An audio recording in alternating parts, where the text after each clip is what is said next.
Hey, it's Tucker Carlson. Imagine being a sixth grade boy in the United States right now. What are you hearing at school? What are they telling you on the internet? Well, they're telling you to stop being yourself, sit still, stop joking, suppress your aggression, share your feelings, obey. Female qualities are virtuous. Masculine qualities are oppressive. That's the message. In case it wasn't clear enough, schools around the country have removed urinals from boys' bathrooms. The male body itself is shameful. Sit down when you pee like a good little girl. Views like this are often called feminism or woke politics, but in fact they amount to mass conversion therapy, an attempt to change the fundamental nature of people. Nothing like this has ever been attempted at scale. It's one of the most grotesque and destructive experiments in human history. What would it be like to find yourself the subject of that experiment as a boy trying to become a man during the Biden years? Well, you might kill yourself. Many have. You might decide to reject your own manhood and embrace androgyny, or even switch sexes. Girls are better? Fine, I'll become one. Or more likely, you might simply withdraw into porn and weed and video games and give up on your life before it's begun. You might retire at 19, a less dramatic form of suicide. All around us, this is happening. Noticing it is forbidden, but that does not make it any less real. So it's probably not surprising that Andrew Tate was the most Googled man in the world last year. He offers a different vision. Tate is a former professional kickboxer who about a decade ago began posting advice to young men on social media. Tate's view is that men want respect above all. It's how they're wired. In order to get respect, men must become worthy of it. They must become more impressive. Wake up early, work as hard as you can, stay sober, find God, keep yourself physically fit, don't complain. That's his worldview.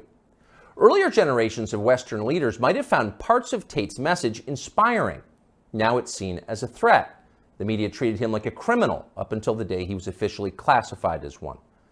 Just after Christmas last year, Tate and his brother Tristan were arrested and thrown into prison in Romania, where they live. The Tates were held without charges for 3 months, very likely with the encouragement of the British and American governments. In June, they were charged with human trafficking. They're now under house arrest until their trial. Are the Tates guilty of human trafficking? We're not their lawyers, but it's worth noting that as of today, not a single woman has come forward to say that she was kidnapped or imprisoned or moved across international borders against her will by Andrew or Tristan Tate. It's also true that in some ways, the charges against the Tates seem inevitable, like they were always going to happen. Accusing a man of a sex crime is the fastest possible way to discredit what he's saying. Days after WikiLeaks revealed that the US government had been spying on its allies and lying about it, Julian Assange was arrested in London for rape. 9 years later, prosecutors dropped the case against Assange for lack of evidence, though somehow that fact was not as widely covered. Is that what's happening here? Again, we don't know. Jeffrey Epstein's dinner partners insist that Andrew Tate is a pervert and a criminal. Maybe they're telling the truth. Either way, we think Tate's views about men very much deserve a hearing. So we flew to Romania to talk to him. We're posting the entire interview here on Twitter because we've been assured it will not be taken down for ideological reasons, as so much of his content has been. The video is long, but if you can, take the time to watch it. Make up your own mind about Andrew Tate.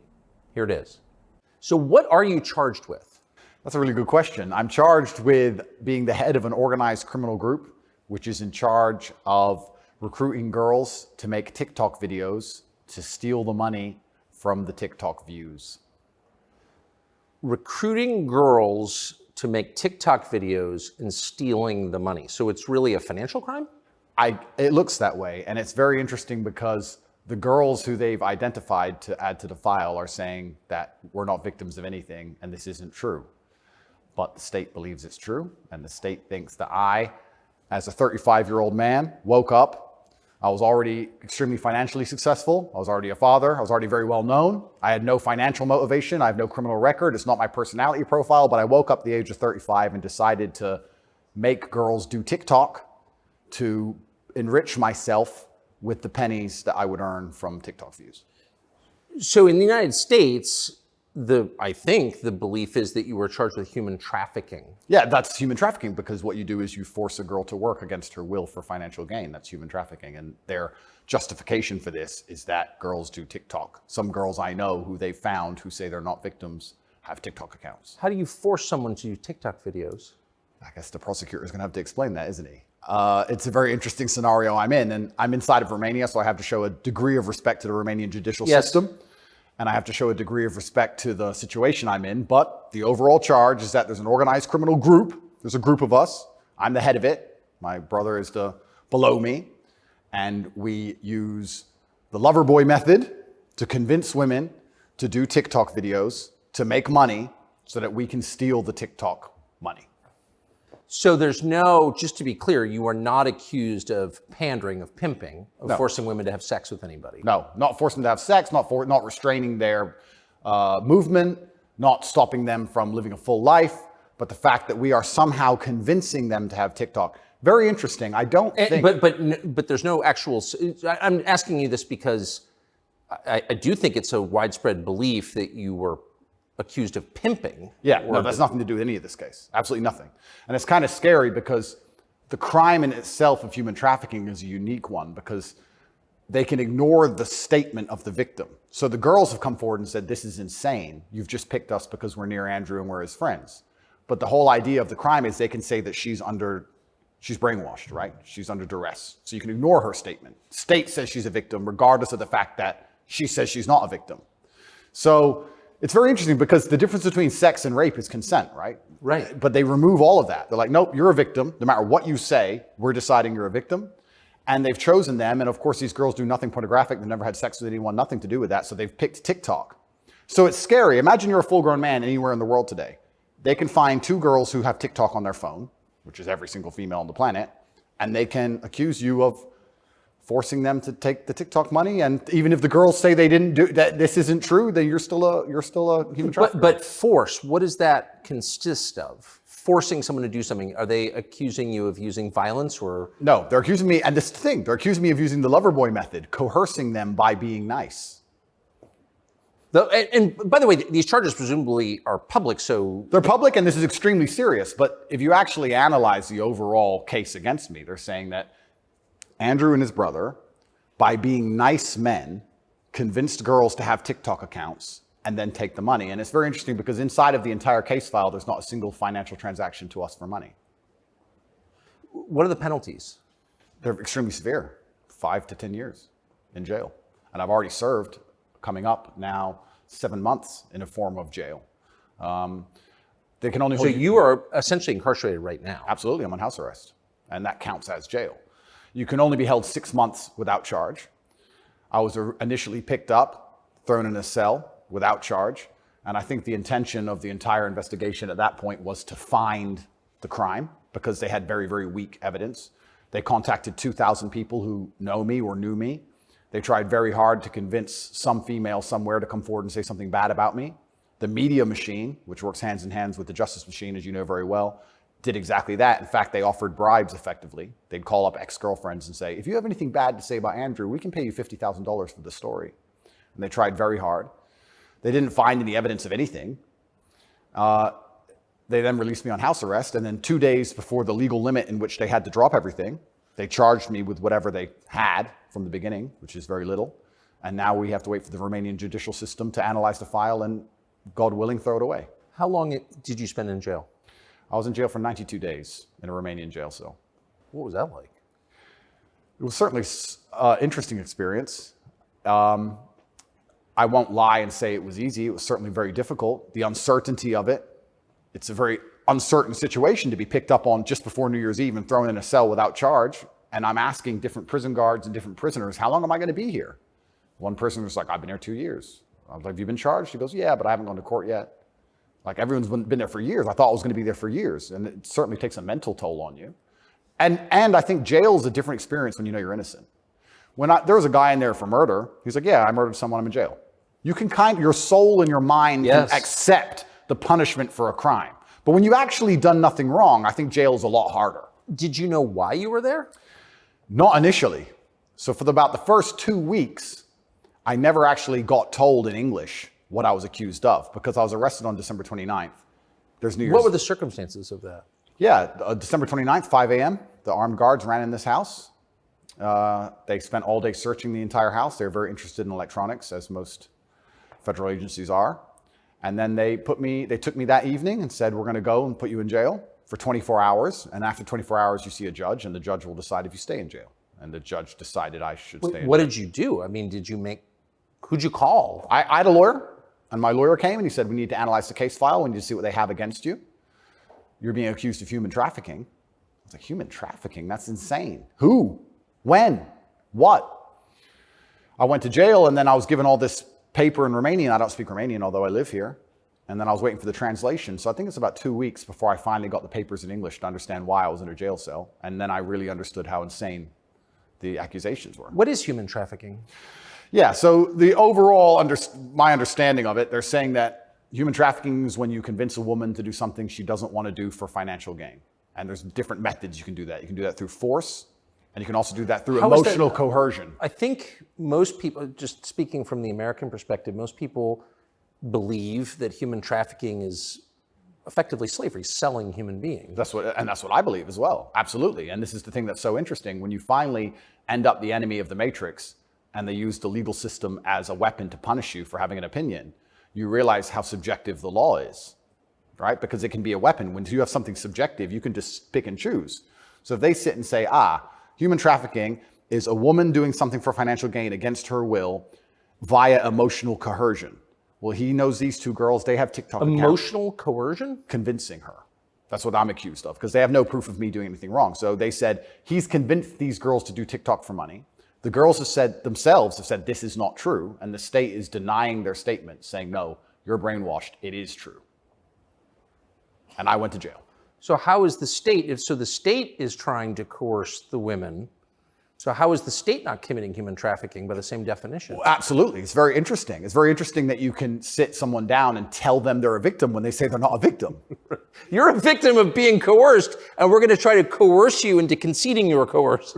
Exactly. It's a very interesting scenario. And okay. Yeah. And it's a very interesting scenario. And it's up until this point, no judge has looked at the evidence of the case. So up until this point, I've been to court a bunch of times. But the only reason I was in court was to discuss my preventative detention. So under Romanian law, if you being free can impede the investigation, you should stay in jail.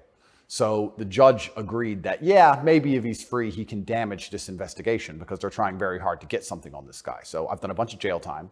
And now it just begins. The judge is going to look at the case. And like I said, God willing, I still have enough faith in the Romanian judicial system that she's going to look at this and go, this is not a crime.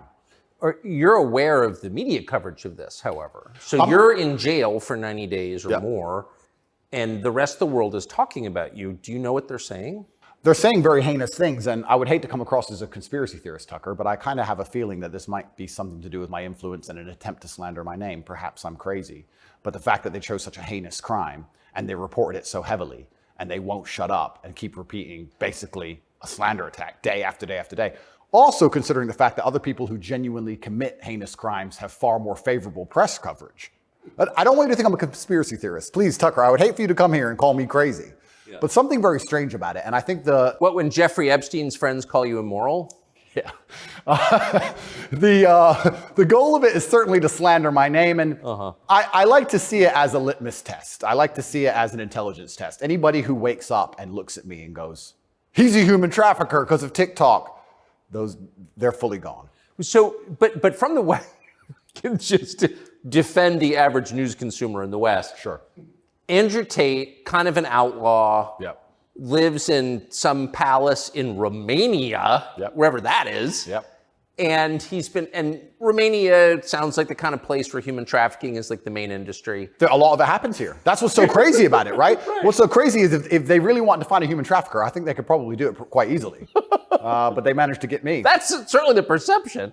But it's one of those charges that kind of sells itself. Oh, absolutely. And it doesn't matter if you're found guilty or not, right? You're a human trafficker forever. And but I do think that public consciousness is changing. I think with things like there's been some very large court cases recently involving some very famous people in which women were caught lying, trying to slander men's names for rape and these kinds of things. And I don't think people believe it anymore. But that scares me to a degree, because I think that the typical weapon, the standardized playbook, is now failing, and I don't know what the new playbook's going to be. It's almost like better the devil you know. You're too famous, you're too successful, we don't like you. Call him a rapist or a human trafficker, put him all over the news, slander his name, try and wreck his life. Now that nobody believes it, what's the next move? What are they going to try next? Wouldn't it just have been easier to commit like a massive financial crime and defraud people of billions, come up with like a fake cryptocurrency, call it like, I don't know, FTX, or just give a name to it. Yeah, something random. You know, steal billions and get your parents involved and buy a bunch of real estate in the Bahamas, and then like you'd be sort of a hero, right? Oh, absolutely. And I would have certainly made a lot more money than TikTok, because I don't think TikTok even pays you for views. And if it certainly does, I never got a single transaction from it. So it's a very interesting scenario. But if I was accused of a financial crime, my name would not be slandered. So of course. Well, of course not. You have the presumption of innocence. So just back to the jail thing. So you're in with your brother. At the beginning, I was not, but towards the end, I was. Yeah. What did you do all day? It's a good question. I looked at the wall, stared at the wall, smoked cigarettes, lots of push-ups, read the Quran. You smoked cigarettes, did push-ups, and read the Quran. Basically, yes. And certainly had some introspective moments. Tried my best to get out, tried my best to via my small phone calls, understand what's happening in the outside world. Tried to make sure that the people I love and care about are taken care of, because I'm the man of my family, and I'm also the man of quite a large, I wouldn't say empire, but life. And there's a whole lot of people who rely on me. You know, you have staff and families, you have children and families. I know the feeling, yeah. So when you're plucked from that, it's kind of strange. You're in jail and you're concerned for yourself, but your primary concerns are also all your duties as a man. I have duties as a man. I don't want children to starve. You've got a whole tribe. I've got people to pay. So it was very, very frustrating, constantly trying to make sure everybody else was okay and feeling helpless. That's what hurt me the most. I was trying to make sure everybody I love and care about was fine, and I wasn't as powerful as I should have been. And that was very upsetting. And especially if they were going to keep me there for years, I was having serious concerns about how I can feed the people I love. Did you ever come to the edge at all?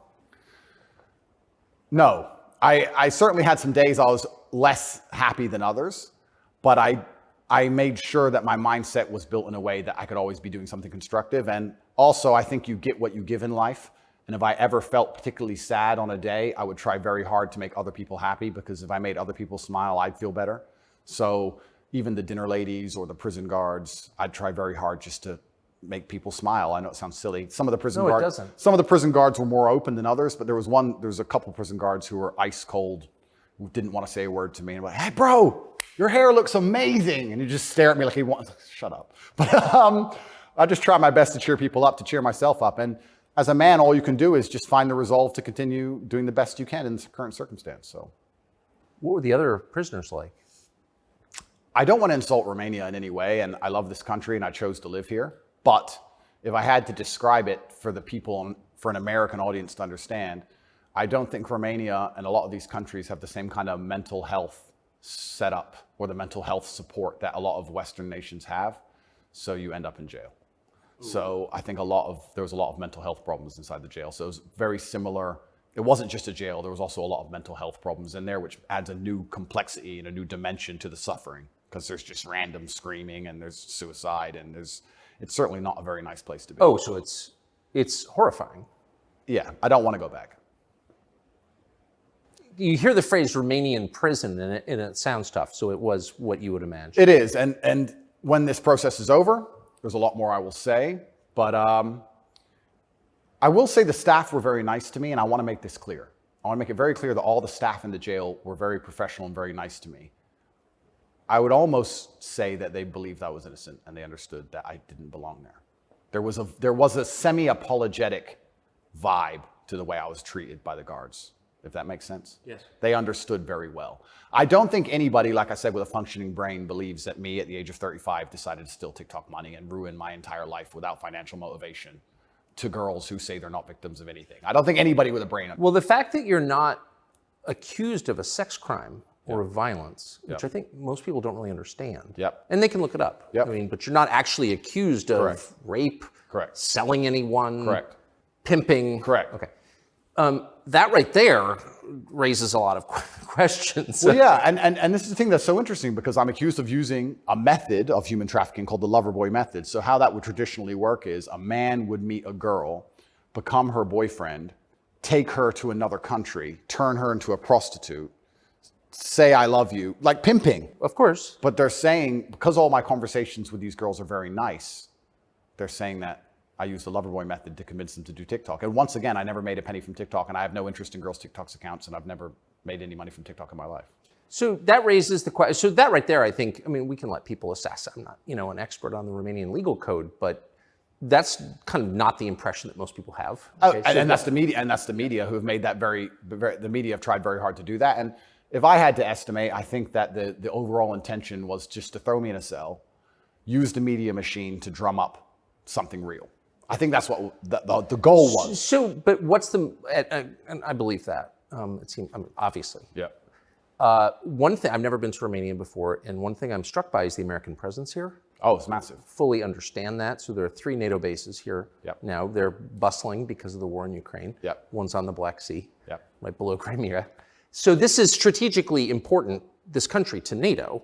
Absolutely. And so this is a lot less far away than I realized. It's much more American influence. Oh, absolutely. Do you think that played a role? Yeah, well, I think, and I don't want to get this incorrect, I think it's the 2nd or 3rd biggest U.S. embassy in the world. The U.S. embassy here looks like a prison. It's huge. They've got a huge embassy here. And even during Ceausescu, during the communism days, Romania was an ally of the West, even during communism. Yes. So, yes. Ceausescu came to New York. Yes, that's right, yeah. So Romania and America have been very good friends for a very long time.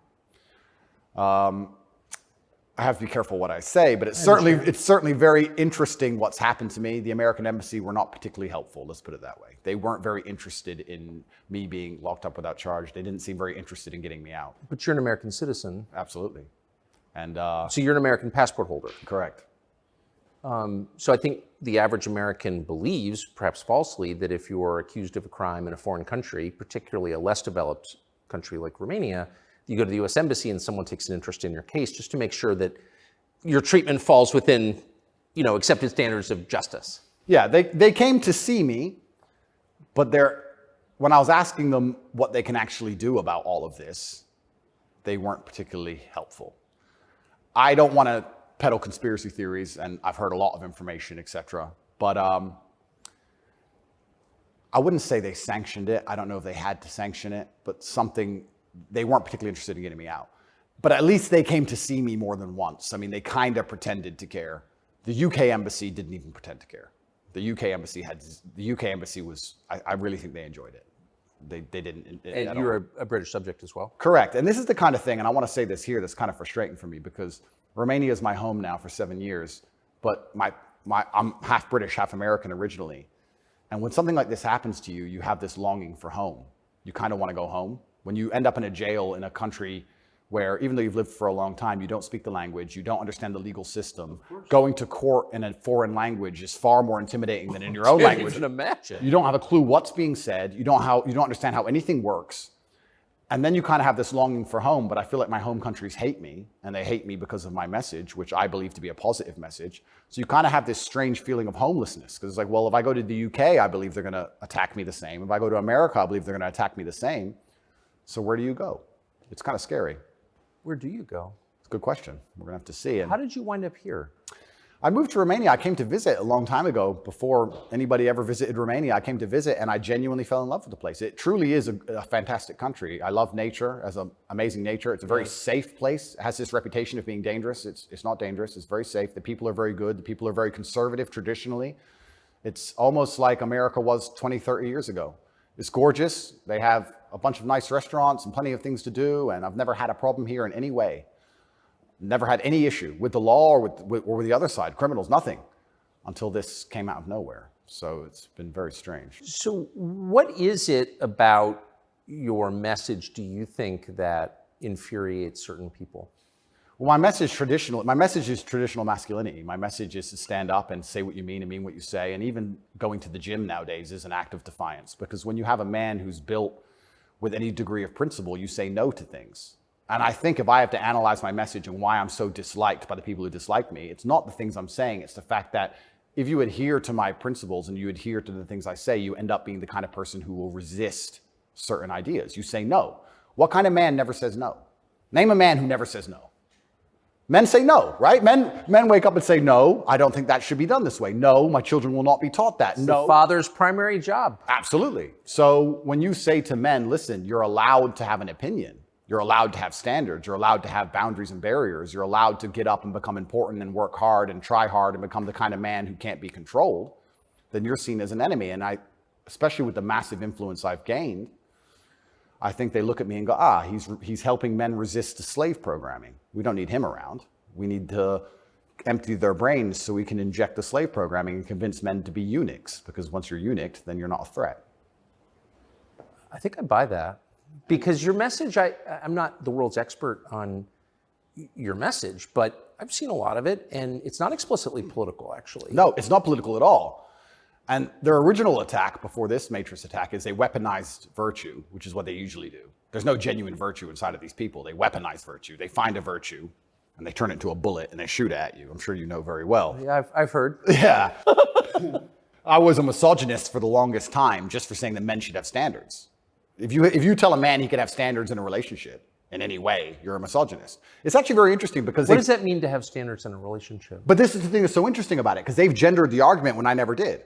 I said as a man, you shouldn't have a girlfriend who is a liar and a cheater, and you also shouldn't have male friends who are liars and cheaters. You shouldn't be around dishonest people, yes, male or female. Amen. And they gendered it and said, he's a misogynist. He's saying that men should only act this way with women, etc.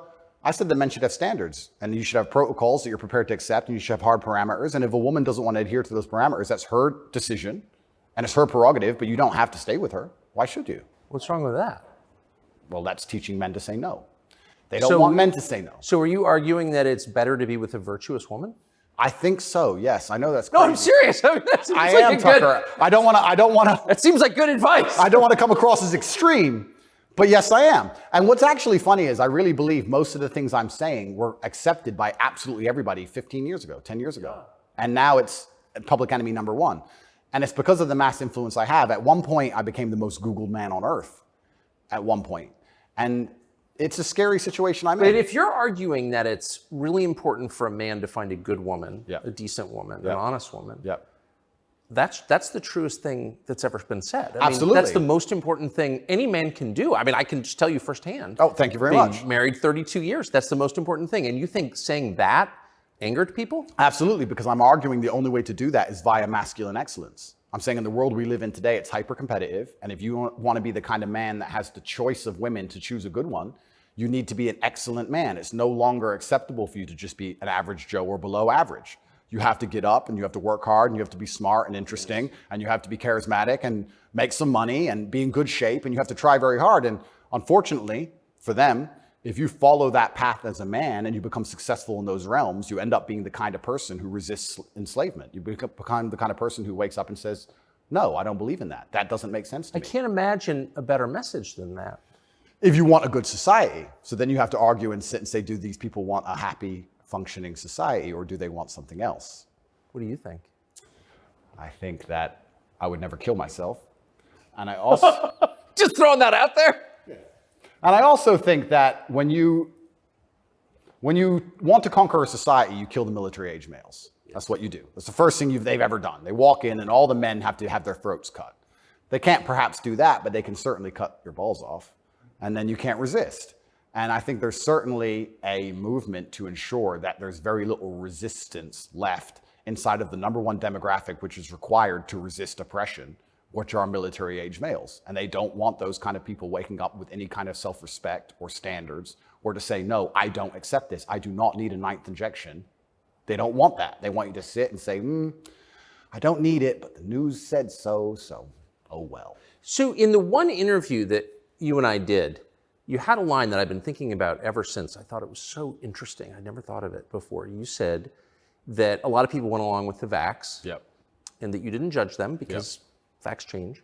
But now that we know that a lot of what we were told was wrong and some of it was a lie, it is a requirement of your own dignity, of your own self-respect to say so. Completely.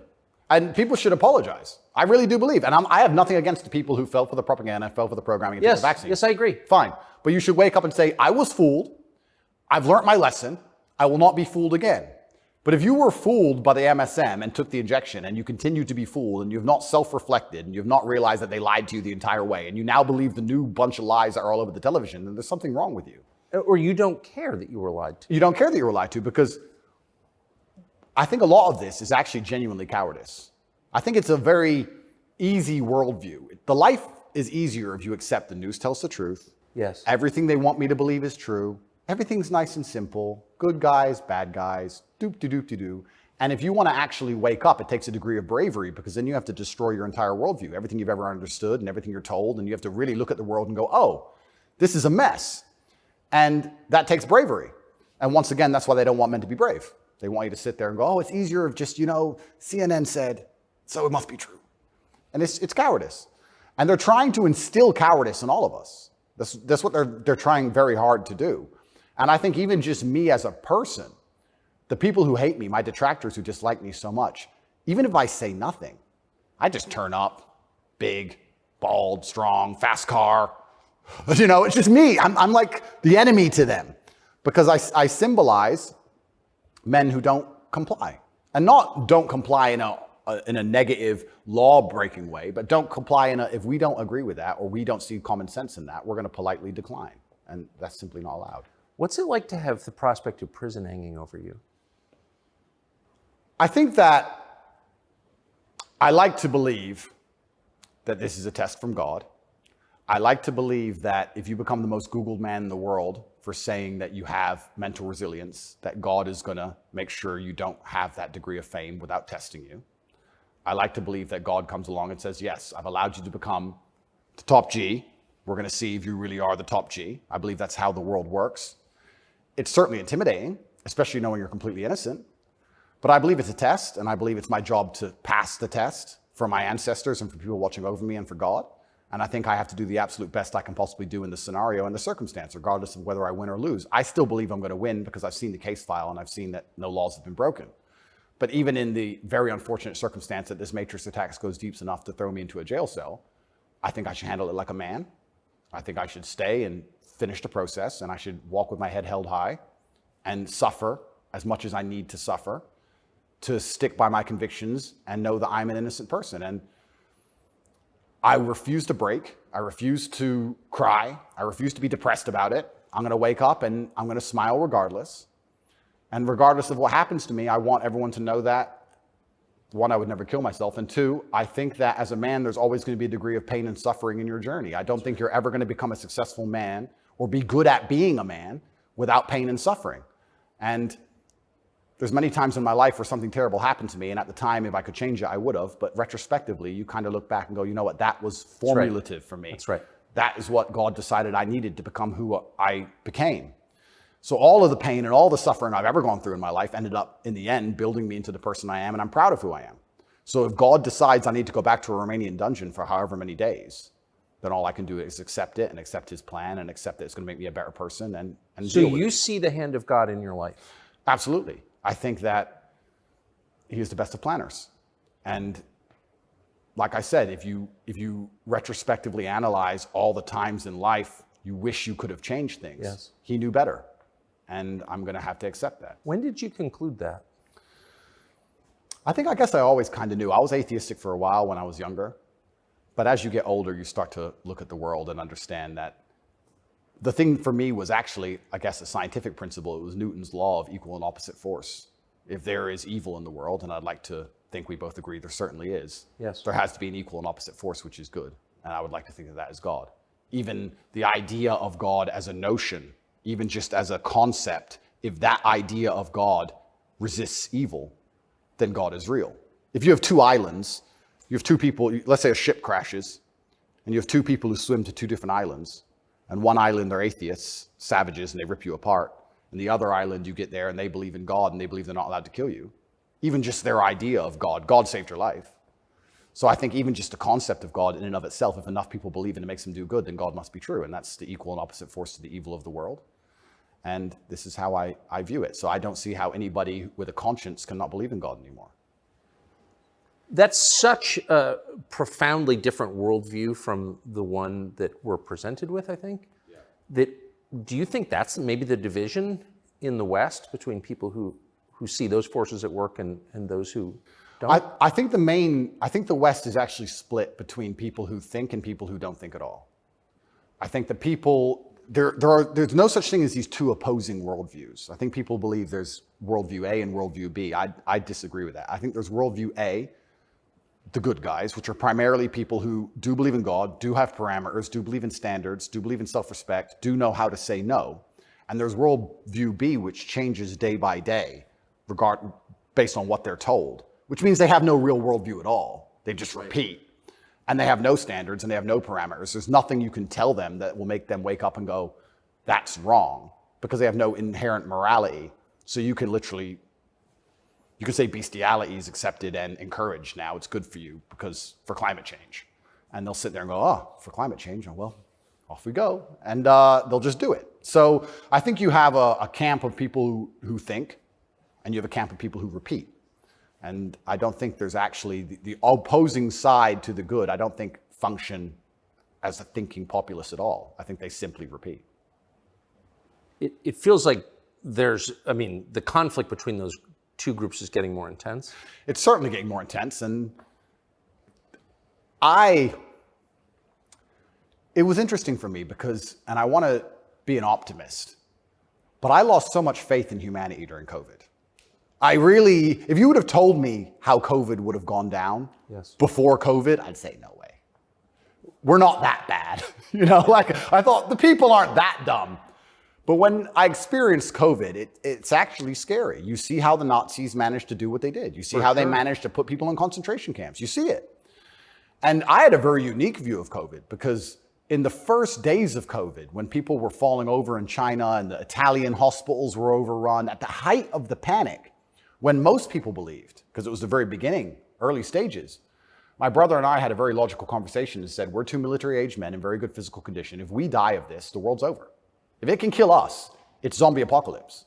So why are we going to live in fear? So we found the only two countries that were open, which were Sweden and Belarus. We had just been to Belarus. This is before the Ukraine war. We'd just been there. We decided to try Sweden. So for the first 3 months of COVID, during the height of lockdowns, when Florida was closed, when it was I remember. Yeah, when it was the craziest lockdowns globally, me and Tristan are in Sweden in absolute freedom. They had no restrictions, no masks, no vaccine passports, no social distancing, nightclubs are full, restaurants are open, perfectly complete normal society. Nobody talks about this anymore. Nobody talks about, wait, Sweden never did a thing. Everything functioned perfectly fine the entire time. And they don't have it. Where's their mass? Where's their their winter of severe illness and death? Yes. They never had one. It's a cold country. Never had one. So we were living in Sweden, living completely normal lives, seeing the internet and seeing this insanity. And we're like, well, surely if we just put up a few videos of us partying in Sweden in nightclubs, this will wake people up. People ignored their own eyes. That's the scariest thing about everything, is that they can get to a level where, with the media machine, where people will genuinely ignore their own eyes. I don't understand how you can get people so brainwashed that they will see that the sky is blue, and then they'll watch that the sky is green, and then they'll look at it again and go, the sky's green. It's crazy to me, but COVID proves they can do that. And that's why the war is getting so intense, because the principled people are saying, how can you still believe in the things that you're saying? Here is all the logical, empirical evidence that is a lie. But these people are ideologically brainwashed, and they don't want to take enough. They don't have the bravery it takes to wake up and accept that they're being lied to. So they'd rather just, to the end of time, repeat what they're told. And it becomes more and more intense as it becomes more and more ridiculous. That's so scary. As it becomes more and more ridiculous, the more intense both sides get. Yes. Right? So what the future holds, I'm not entirely sure. But I like to believe, even my current charges, I found solace when I was in jail, that the thinking people are looking at this going, something about this doesn't seem right. Well, I mean, it is a little bracing. I mean, when I discovered, I was sympathetic to you already, but, a man's accused of human trafficking. It's worth finding out what he's accused of. Sure. And when I discovered that there was no actual human trafficking charge, that's not actually human trafficking. I don't care what you call it. Yep. You weren't even accused of buying and selling anyone. Then the next conclusion you inevitably reach is they don't like the guy, they don't like his views, which is fine. They're going to send him to jail for that. Yep. That does seem like an escalation. Absolutely. But if they don't like your views and you're inspiring millions of people to resist slave programming, you become a threat. Like, they discuss me. But you can't send a guy to jail because you disagree with him. You shouldn't. But even before I went to jail, the members of parliament in the UK were talking about me and what a dangerous role model I am for young boys. So they launched this initiative inside of British schools to ban me. My name can't be said inside of any British school. And members of parliament were standing up in parliament saying, Andrew Tate is dangerous. He's encouraging young boys to have misogynistic views, because I'm literally telling young men to go to the gym and to stand up for themselves and believe in themselves and believe in something. And by extension, you look at some of the sexual education books these children are being given, which I believe at age 9, I don't think a child needs to learn about anal sex or any of these things. Probably not. Yeah, probably not. So they're pushing that to the children, but I'm banned. Well, they're also pushing weed and video games on boys. Oh, completely. And you can listen to rap music about killing people all day long. And there's a whole, and Lil Nas, he can have sex with the devil in his music videos. That's fine. But I'm dangerous for saying go to the gym. And once I realized what was scary to me is, I said this to my brother. I said, once the parliament's discussing you, you're basically considered a national security threat at this point. You're a threat to national security at that level. And then all bets are off. Right? What about the UK? So the UK has become more authoritarian than anywhere in the Persian Gulf. Correct. How did that happen? Yeah. And it's, like I said, it's very interesting because people still, the people in Camp B who don't think, a lot of them believe that the law is fair. I've had people say to me, oh yeah, what they're doing to you is garbage. You need a lawyer. So yeah, I do need a lawyer, and I do have a lawyer. Thank you. But it's not that simple, unfortunately. You know, the law is very subjective. And if they want to attack you with it, they're going to do a very good job of attacking you with it. And that's what the UK does. The UK have these laws which are extremely subjective, and they can use it as a weapon to basically silence anyone they decide. But or why? hurt anyone they decide. England is the birthplace of free speech, Completely. of habeas corpus, of kind of framework of liberal democracy that we thought we believed in. Yep. And now it's a country where people are arrested for praying. Well, what happened? Good question. And there's a saying that I heard, and I don't know who said it, but he said that a sick country adopts laws like a dying man will try medicine. And I think that the UK is failing in real time.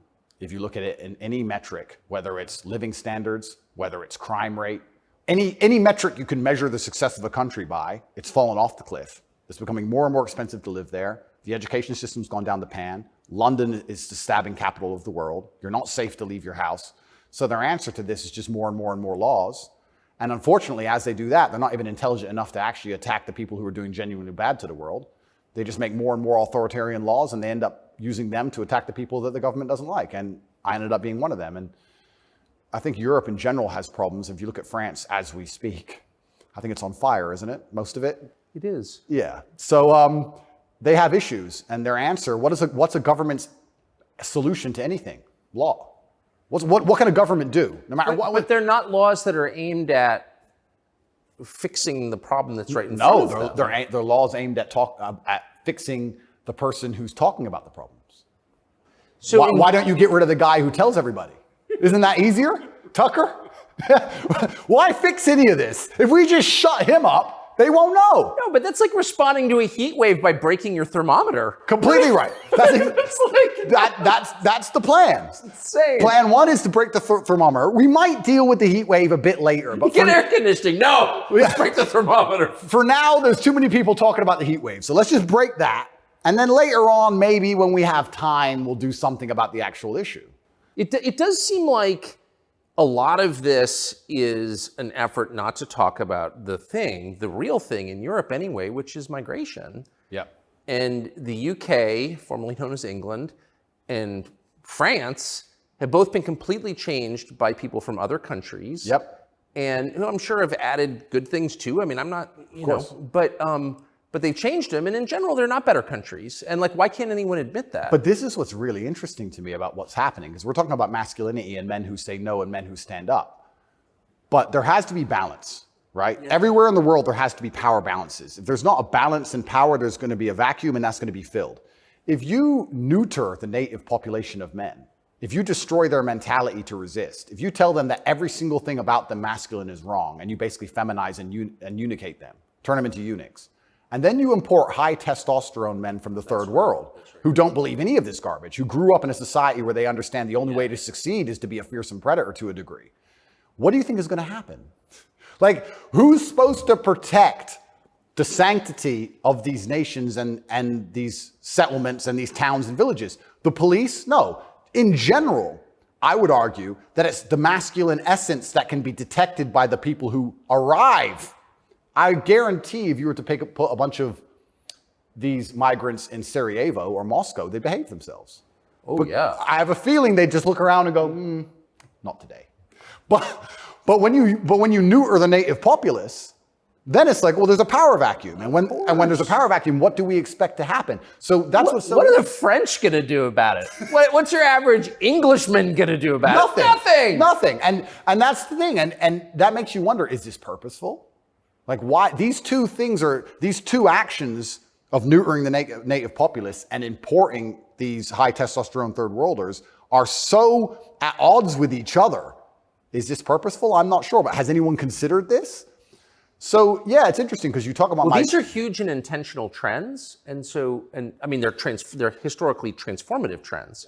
They're a big deal, and so they're probably not happening by accident, right? There's got to be some intent. How could there not be? That's right. And how do they expect all of this to end? And this is exactly what's happening with migration. The problem with migration specifically is that there's no native masculine populace to enforce any degree of culture or boundary or parameter. And like I said, I would argue the point.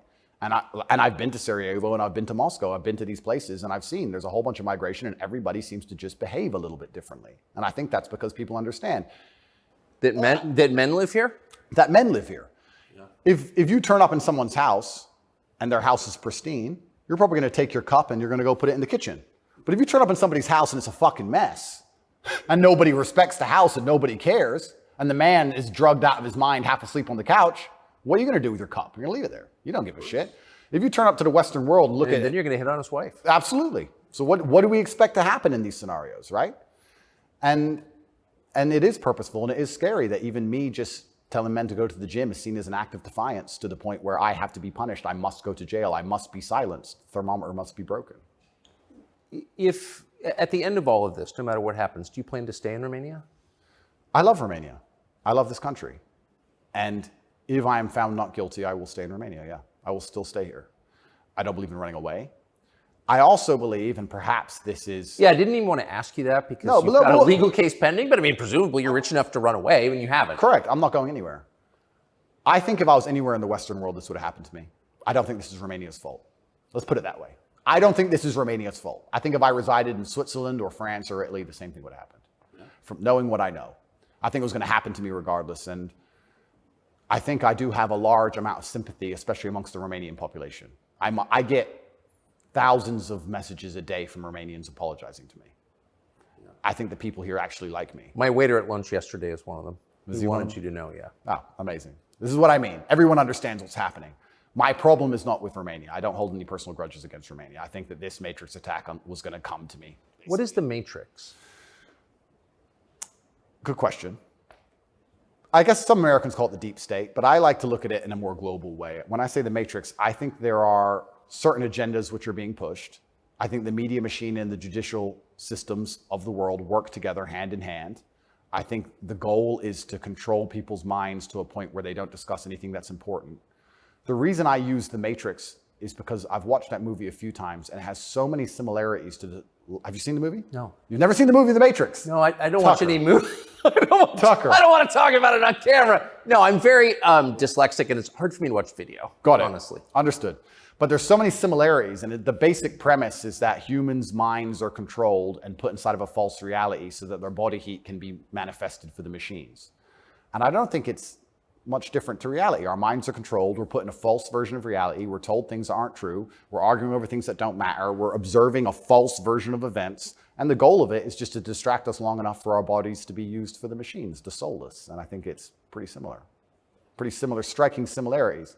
And even then, there's a bunch of other similarities which are difficult for me to explain. You haven't watched the movie, but there are agents inside of the Matrix, and the idea of the agent, the purpose of the agent is to make sure that nobody understands how the Matrix really works and to wake anybody's mind up. They want to keep you asleep.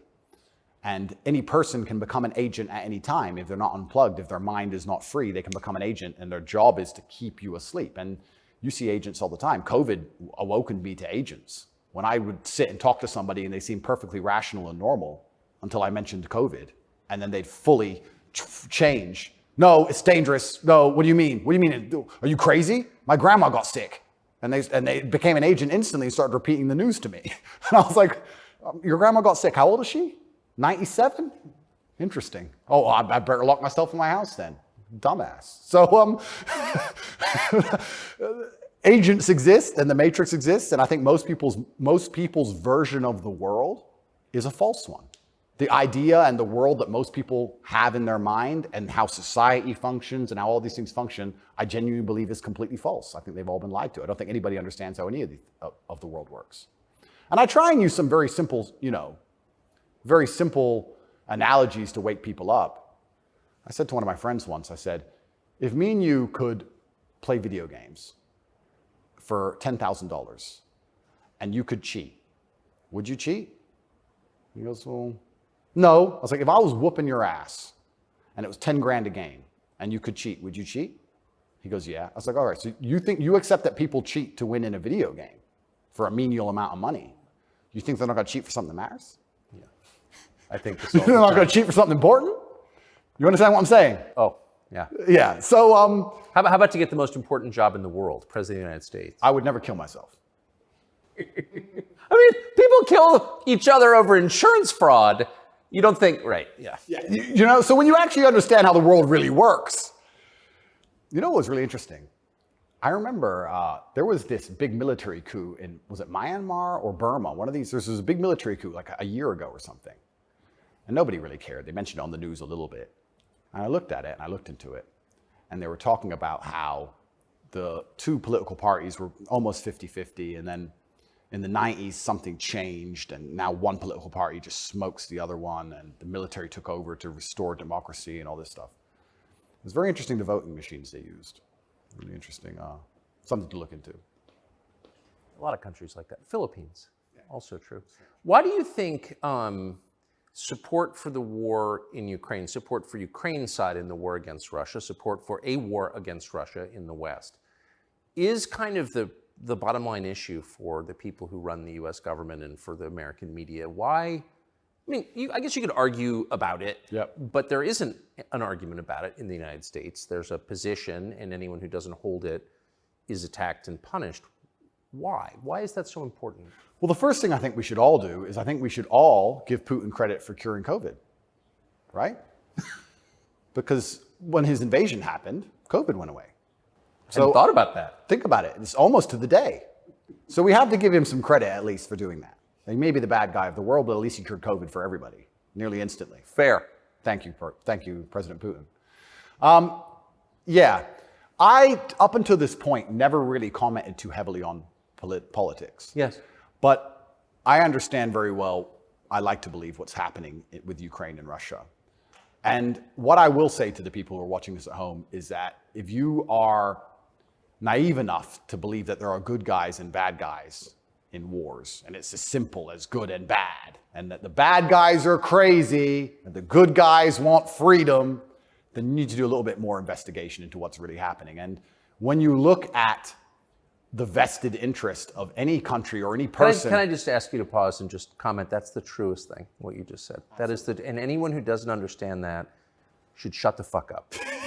And I mean it. Having seen war, anyone who's telling you that it's Churchill versus Hitler is an idiot. Well, I'll give you an example. When my father was still alive, excuse me. Yeah, no, it's true. When my father was still alive, my father died 6 or 7 years ago. I was a lot younger. The war in Afghanistan was going on. He died 6 or 7 years ago. How old was he? 56. Oh gosh. Yeah, he died. But the war in Afghanistan was going on. And I remember asking my dad, saying, why do the Taliban even fight and resist the American war machine? They don't stand a chance. Like, why are these terrorists even fighting against the American war machine? And my dad said, they're fighting for their way of life. They want their wife, and they want their children, and they want their society and their language, and they don't want pride flags, and they don't want American bullshit, and they don't want to be told what to do. And they're fighting to be a culture and be a people which is independent in and of itself. Like, they're not the bad guys you think they are. They're people who are like, why are you here? What do you want? We don't agree with that. That's against our holy book. Fuck off. Right? So even there's no such thing as good and bad in any war. And people. Who is your father? My father was a chess master. He worked for the CIA when he was a linguist for the CIA, and then he was American. He was discharged, and for a story I won't tell, but he was a chess master, and it's very interesting. I encourage people to look at his Twitter. He still has Twitter at Tate Terrific, and everything he was talking about 11 years ago is so important now. 11 years ago, no one cared about. We had the Donbass in 2014. People cared. Yes. People cared a bit, but he predicted the future. You want to see how chess players can see the future? Read his Twitter. Everything from LGBTQ, why they need your kids because they can't have their own, to the war that's coming and how Europe's going to have an energy crisis, to the letter. It's all on his Twitter. It's amazing to read. It's like you could tell the future. 10 years ago, no one talked about any of this stuff. Did he live in the U.S.? Yes. Yeah, he lived in America. Fascinating. Yeah, it's crazy. But he was telling me about a lot of this stuff even when I was a lot younger. And as we said, there's no good guys and bad guys. But when you have a vested interest in something, I think that people are relatively simple. You're talking about why the American government has such a vested interest in this war. Which is not good for America. Which is not good for America. So we can say it's for money or we can say it's for power. What else would it be for? What is it really for freedom and democracy? Well, I think that's already been destroyed by Zelensky, hasn't it? So yes. What is it for if it's not for money and power? And then you say, well, who's the money and the power going to? These are logical conversations. It's a very logical thought process. I agree. Wouldn't it be interesting to say, okay, I woke up, I'm an American. I would never kill myself. I woke up, I'm an American. Why does America care? Well, I guess it's for money or power. There's no other reason. Okay, well, America wants to be a rich, powerful country. That's fine. Is the money and power going to America, or is it going to a select few individuals? Are those select individuals interested in me and my life? Do they care about benefiting me? Do I need to support the power grab of these select few individuals? Is that going to be a smart move for me to make, for me to have the best possible human experience? This is a very logical thought process. Yes. People don't seem to think anymore. They believe that there's a good guy and there's a bad guy, and one team's completely good and one team's completely bad. One team's crazy. They often use the word crazy because to be completely bad, you have to be crazy, right? So you're crazy. He's crazy just for no reason. Reasonless. It's insanity. I don't know if you saw Lukashenko with the BBC. Did you ever see that interview? No. Oh, brother. Please watch it. The way he destroys the BBC. I thought I did the best job, but I take second place. Amazing, amazing. But yeah, and you just have to be critically thinking. And then after you're critically thinking, you have to be brave enough. And this is the real pandemic of the world, is cowardice. You have to be brave enough to look around you and realize, everything was a trick. Everything was a lie. But why not be a coward? I mean, it's just a lot easier, right? Well, it used to be. This is the thing that's interesting. I would actually argue in the 1950s and 60s, if you were to agree with every single narrative and obey every single law and do exactly what you were supposed to do and pay your taxes, etc., you'd at least get a wife who respected you. You'd at least have children who could go to school without being indoctrinated to a degree. Yeah. You could have a nice house. You could have a pickup truck. You could have a pretty good life if you just followed the rules. Yes. I don't think that's true anymore. I think that if you are a man especially, and this is what I talk about masculine issues. If you're a man who is born and you decide to do exactly as you're told, you're going to end up depressed, in debt, working a job that you hate, with a wife who doesn't respect you, with kids who don't listen to you, in a house you don't own, until she leaves you, and then you contemplate suicide a while, and maybe you might find some purpose towards the end, enough to survive and pay your taxes, and then you're gone. I don't think a man who just follows the programming is going to find any happiness. But they don't care. Why would they? They have no interest in masculine happiness. This is another thing that's very interesting. They talk about men's mental health all the time, especially in the UK. I'm not sure about America, but in the UK, they have this big drive for men's mental health, saying that men commit more suicides. A lot more. Because it's hard to be a man. We commit more suicides, we're more depressed, we have all these mental health problems. I come along, I genuinely get thousands of emails a day saying I'm helping men's mental health, but no. Can't help it the way Andrew wants. You can't tell them to go to the gym and stand up for themselves and have pride. What kind of man's going to have a solid mentality and not have mental health issues if he has no pride? That's part of being a man. Part of being a man is proud of yourself. If you wake up and you're not proud of who you are and how you look and the things you say, how are you ever going to have a solid mentality? So when I teach things that genuinely help men's mental health, that's outlawed. No, you're not allowed to do that. Instead, you have to take our version, which is to pretend to care about men's mental health, but not give a shit. Give them a life they know they're not going to enjoy, pay taxes, and die. And men are the backbone. Medicate them. And medicate them. Medicate them long enough to keep working. The same way as we medicate farm animals. Just a bunch of injections. Yeah, just keep them alive long enough to get the milk. Milk's gone. Chop the head off. Boom. They need to put you in prison. They're trying. Yeah. I can see why. They're trying. And it's scary. A lot of people, but then what do? Do I just shut up? No. You don't think so? No, you can't shut up. I mean, because in the end, your self-respect, your dignity is the only thing. That's right. And this is what people don't understand. People say, Andrew, why are you fighting this war? And they don't understand that war is certain. You either fight war against injustice and you fight war against the things you know that are wrong and you feel good inside of yourself, or you accept the slave programming and fight a war with your own mind. You have to fight something. Yes. I can shut up and believe what I'm told in the news, but then why am I so unhappy all the time? Why am I depressed? Why does my life suck? Why does my woman ignore me? Why do my children not respect me? You're fighting a war, then you're fighting a war with your own mind. I'd rather have all of me on side and fight against what I know is genuinely evil. You can't escape the battle. The battle's here for all of us. So I've made my decision, and that's why I can't be quiet, because you just said I would lose my self-respect, and I'd lose my dignity, and I don't think I can function that way as a man. And I don't think any man should be able to function without self-respect and dignity. The reason men died on the Titanic was for self-respect and dignity. They went into the icy cold water and died because they would feel honorless if they jumped on the boat and left the women to die. That's right. So when you have self-respect and dignity, you have a hard parameter, and you'll do things which are deemed crazy or insane because you believe in them and you stick up for yourself. And that's why they don't want men to have self-respect and dignity. Rather be a free man in your grave. Absolutely. So I can't be quiet, and I'm going to say what I believe is true. And I genuinely believe I'm helping the world. I think that any young man who is a follower of mine, I will argue there's no influencer on the planet besides me who is genuinely benefiting their life. I know you're not big on the internet. I look at these other streamers and these other influencers. They play video games all day. They smoke weed on stream. They talk garbage. It's a bunch of drama back and forth like girls. I'm the only influencer or streamer who's genuinely talking about making money, because you need to have money to escape the matrix. It's very hard to resist enslavement when you have to pay the bills. Getting physically strong, because a strong body is a strong mind. Standing up for yourself. Self-motivation. All these things. I'm talking about genuinely positive things. Very few people are. And I think that is an extremely important message that needs to be told. And I'm not going to stop doing it because I know I'm genuinely helping the world. And they're going to try and punish me for it for the rest of my life. I think this is just beginning. And I think when I beat this case, which I believe I will beat, I think something else is going to come.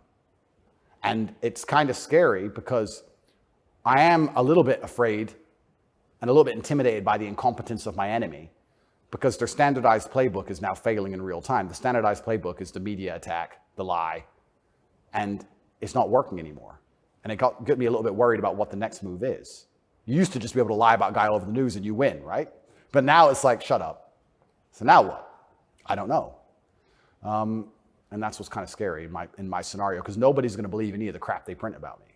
Nobody believes it. Nobody believes it. Whenever I do an interview with the Matrix media, nobody believes. They have to turn the comments off because everyone in the comments are just ripping them apart. Well, you do seem very sad on the verge of killing yourself, are you?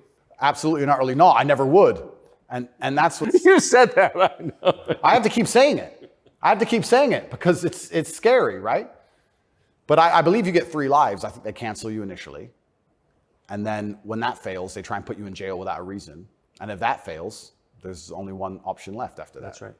So I'm in a very scary scenario. But I guess the same as the men on the Titanic just couldn't get on the lifeboat.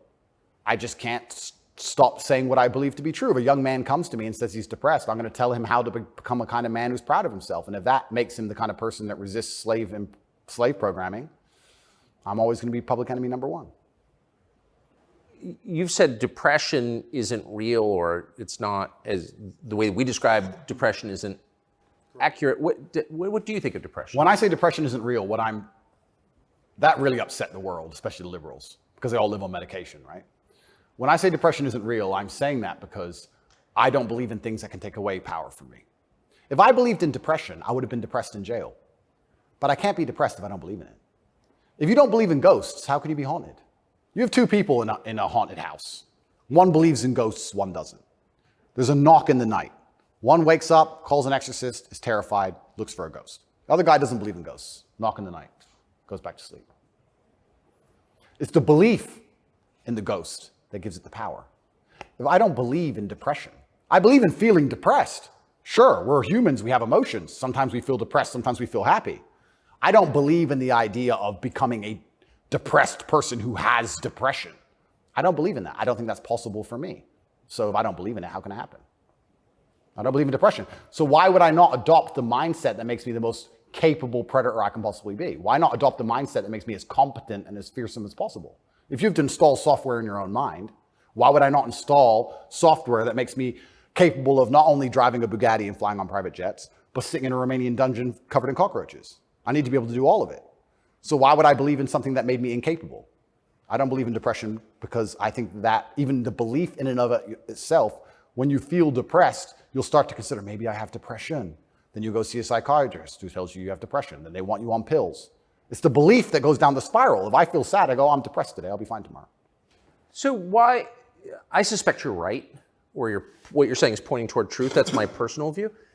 But even if I disagreed with you, I disagree with you. Why is that so offensive, what you just said? Well, that's what's interesting, because when I said depression wasn't real, the number of people who would attack me defending depression, this is why I didn't understand. Right. You say depression isn't real, but depression's ruined my life, and it's super real, and it ruined my life, and I lost my marriage.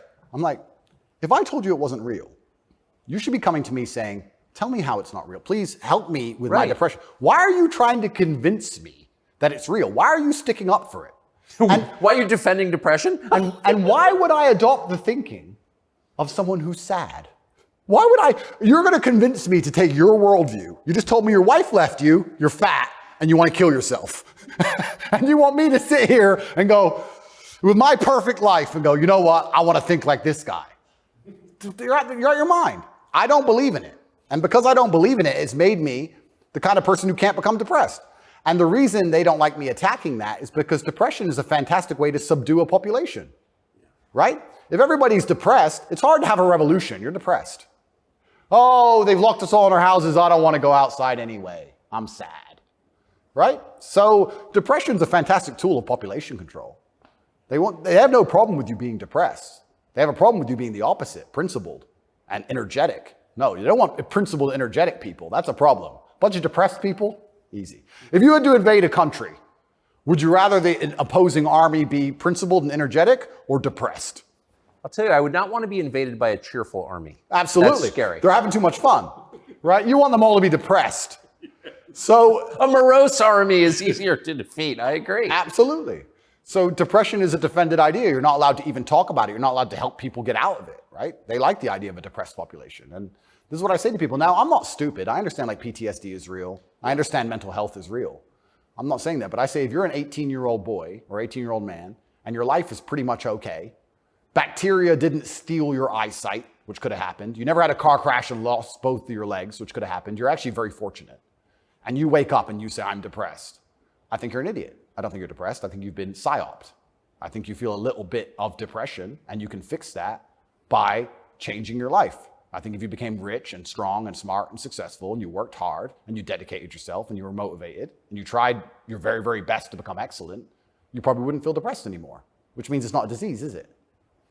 So why would you, the only reason you're even saying you have depression is because you believe in it. So you're arguing for cause and effect. You're saying if you live a certain way, you're going to feel a certain way. Absolutely. And I also would argue that I think we've evolutionarily, even though I do believe in God, I think that we've designed ourselves and the human has grown into a way where if you feel depressed or sad, I think that's a fantastic trigger or a warning signal to do something.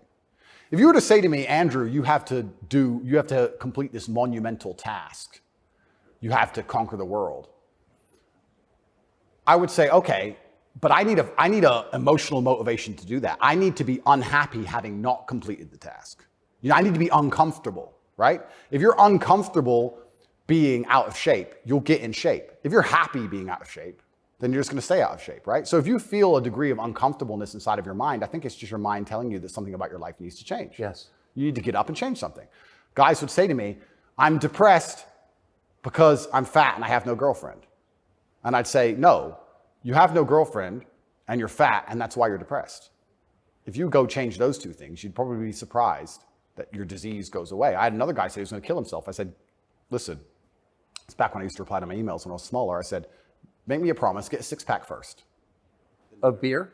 I said, get a six-pack first, get in fantastic shape, and then do whatever you want. Didn't want to kill himself once he was in fantastic shape. So he did it? Yeah. I have the before and after. I put him on Twitter. Kind of interesting that, isn't it? So how are we going to say we have this disease, which is cause and effect? How are we going to say we have this disease where there's something wrong with you as a man, you have a disease because your life sucks? I mean, I don't think that's true. I think that your life just sucks and you should change it. And another thing I also preach, and this is another thing that's very important, I also think as a man, because life as a man is pain and suffering, and when I say that, because you're never going to be a good man or good at being a man without pain and suffering. You're going to have to go through a bunch of shit and have a terrible life to become a good man. I think you should embrace that and accept it. And I think that the correct mental model for men to have is a degree of stoicism and not to be too concerned with even how they feel. If I woke up today happy, I would have done this interview with you. If I woke up today sad, I would have done this interview with you. What's the difference? Why put so much importance on my emotion if certain things must be done? I must work, I must train, I must see Tucker Carlson, I must resist the Matrix. You've got duties. I've got things to do. So why are we going to sit around and talk about how I feel if it doesn't even affect how I act? And as a man, it shouldn't, because there's too much to do. And the masculine world is hyper competitive. This is another thing most people don't understand. Totally agree. It's hyper competitive out here. All the women want a few men at the top. The Ferrari, you don't want a Ferrari to drive fast. You want a Ferrari because other men want a Ferrari and can't have one.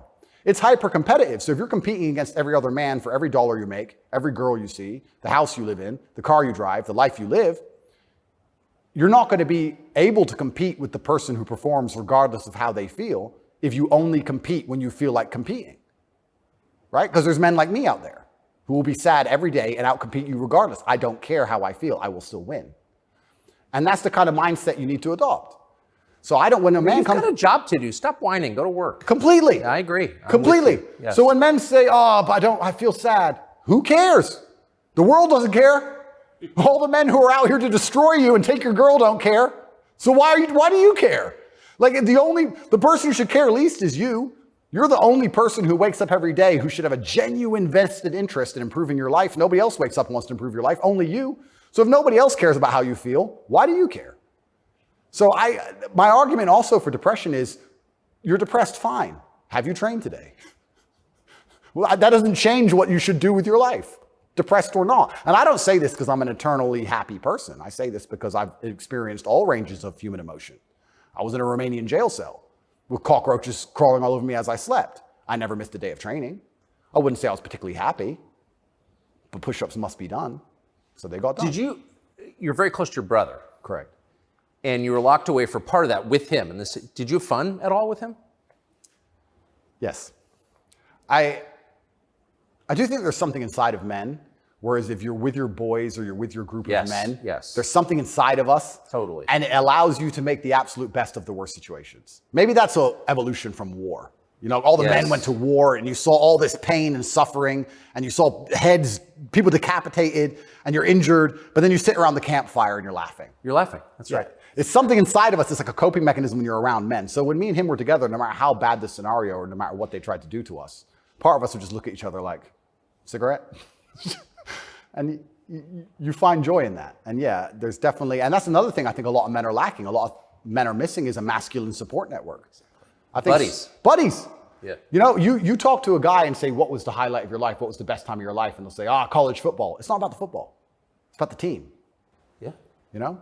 And I think a lot of that's destroyed as well. Because also it's interesting how everything interconnects. When you destroy honor and principle and the masculine essence inside of men, well, now as a man, it's very hard to have friends. I wouldn't want to have a male friend who had no principles, no honors, and didn't work hard and was always crying about being sad. What do I want to hang around with him for? He's a loser, right? So then your support network's destroyed. And I think that men have always needed that since the dawn of time, and I think that's gone. But they don't have friends. Men, especially middle-aged men, have no friends. Absolutely, because they've been told that to give them all away and do as the wife says, and then she left him. No wonder he wants to kill himself, wouldn't you? No wonder he's depressed. It sounds like the worst existence ever. And now we're living in a world now, especially, where everything is hyper competitive, especially the sexual marketplace. Like if you're a 52-year-old, overweight, average income, no fame dude, and you have to find a girl, it's going to be pretty difficult to find a good one. It's going to be very hard. So we're like, of course he's lonely. Then his kids don't respect him. They're busy. Like, of course he's sad. Like, it's actually heartbreaking to discuss. It is heartbreaking. It's heartbreaking. But then how do you prevent that happening? Well, then you need to be a man of honor and principle and make sure that you keep your support networks and make sure that your woman does respect you. And a woman's going to respect you when she sees other men respect you. Yes. And they're only going to respect you if you respect yourself. But to respect yourself, you have to be the kind of person who says no. What do you think of porn? There's been some statistics, there's been some studies done. Most men or less men are having sex than ever before. I've seen that. Yeah, and what that's is that? Well, that's an extension of the fact that masculine virtue is being destroyed. That's the thing that's interesting about all these things. They psyop, especially men, they say, listen, women want a feminist man. Women want a man with no moral principle who would make sure that there's a conversation about who should fight the burglar when your house is broken into, because equal opportunities, equal rights, of course. Don't presume just because you're a man that you should defend her physically. Of course not. That makes you a bigot and a misogynist. So they convince men to adopt these virtues in ways. And of course, women, by and large, dislike them for it. So now as masculinity is plummeted, a whole bunch of men are simply not having sex anymore. And then they become addicted to porn, which is cucking, effectively. I mean, two people are having sex and you're just watching it. and it's become Good point. I mean, and it's become a pandemic, right? So men are replacing genuine sexual relationships with just the computer screen and porn. And it's becoming a very, very big problem. And that's also exasperated by the fact that I think the sexual marketplace has become globalized. This is the thing I say to young men. A lot of men come to me with problems, and my only answer to them is masculine excellence. I say that in the world we live in today, being a normal man or below normal is going to be terrible. You have to be an exceptional man because the sexual marketplace, especially, even if you just want to find a wife, is globalized. In 1955, if you met the hot girl in the Nebraskan town, she was the hot girl in the Nebraskan town. If you meet her today, she's being offered to go to Courchevel and go skiing in France, and she's being offered to fly to Dubai. And there's millionaires who can just fly her anywhere and give her anything she wants. And who are you? Right? It's getting harder and harder as a man to even find the most basic human function of reproduction. Even to just find a woman you can reproduce with, it's becoming more and more difficult. You also couple that with the fact that they've destroyed morality in women also. So when you destroy the morality in men and you destroy how a man should act, and then you destroy how a woman should act, you're both going in the opposite direction. Most women out there are very happy to share a man who's just rich and famous, and they don't care. It's right. interesting. So if you're the normal guy, there's this rich famous guy with 30 girls. That's 29 dudes who are lonely, and they end up watching porn. And if you have a porn addiction or you have a problem with porn, you have a problem with yourself, because I guarantee if you were the kind of man you're supposed to be, you would have no time for that. And you wouldn't need it. I can confirm that's absolutely and utterly the case. Yeah. So the fact you even need porn shows there's a problem with you as a man. Because if you were the kind of man you could be, and I genuinely believe that any man can become anything, then you'd have unlimited sexual options and you would have no interest in that. And I do want to make this clear to the world, because there's a bit of a misconception about my story. My father was in the military, and then he left to become a professional chess player. He was a traveling chess player. You don't make money with that. My mother and father broke up at age 9. We moved to England purely because you get more help from the state. I was raised on welfare in Marsh Farm, which is the worst area of the worst town, Luton, with the highest crime rate. I went to a school with a 4% pass rate, single mother household effectively. Started from absolutely nothing, became a kickboxing world champion. Your mother was English? English, correct. So I started at the absolute lowest echelon of life, and I would like to consider myself somewhere near the top now. I've been through absolutely every stage. So when I say to men, you can become anything you want, and my answer to you is masculine excellence, there's no other answer. I can't tell you how to rig the game and cheat the game. If we're all racing a race and I have a Ferrari and you have a Nissan, I mean, sure, you can get a bit better at driving, but you're probably going to lose. You have to get a better character to play this game of life. So that's why I preach masculine excellence, because for many of the world's problems today, porn, sexual access, being respected by your peers, making sure that your wife's going to stay with you after the children are born for a very long time. That's right. Being happy, anything. It all comes down to who you are as a man. The only answer is masculine excellence. There's nothing you can do besides hard work, accept the trauma and pain and suffering, and work harder than everyone else around you worked. And that's why porn's a problem. So I will genuinely say to any man out there who finds himself loading up that website, go take a look in the mirror and realize why no one wants to fuck you. Fair. No, and I said this to guys before. If you were a girl with all the choices she has, would you choose you? Think about it. And if you're honest with yourself, a lot of these guys, if they look in the mirror and go, you know what? No, I wouldn't choose me. Work out why and do something about it. Absolute and utter self-accountability. This is something that's also missing. I take accountability for everything in my life.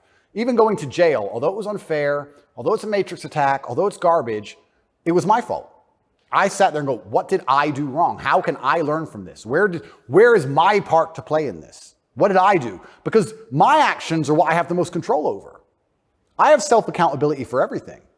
If a woman doesn't want to sleep with me, I don't sit and say, women are this way, society's that way. I just sit and say, okay, why? What can I change?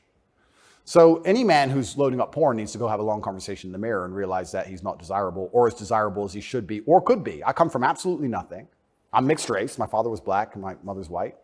So statistically, mixed race, single mother household, bad area. I ticked every box to end up in jail. I ended up in jail for the wrong reasons. I guess You fulfilled your destiny. can't escape statistics. I ticked every box to be a delinquent, and I refused to be one. I absolutely not refused to be a delinquent. I said, no, that's not who I want to be. I want to be a superhero.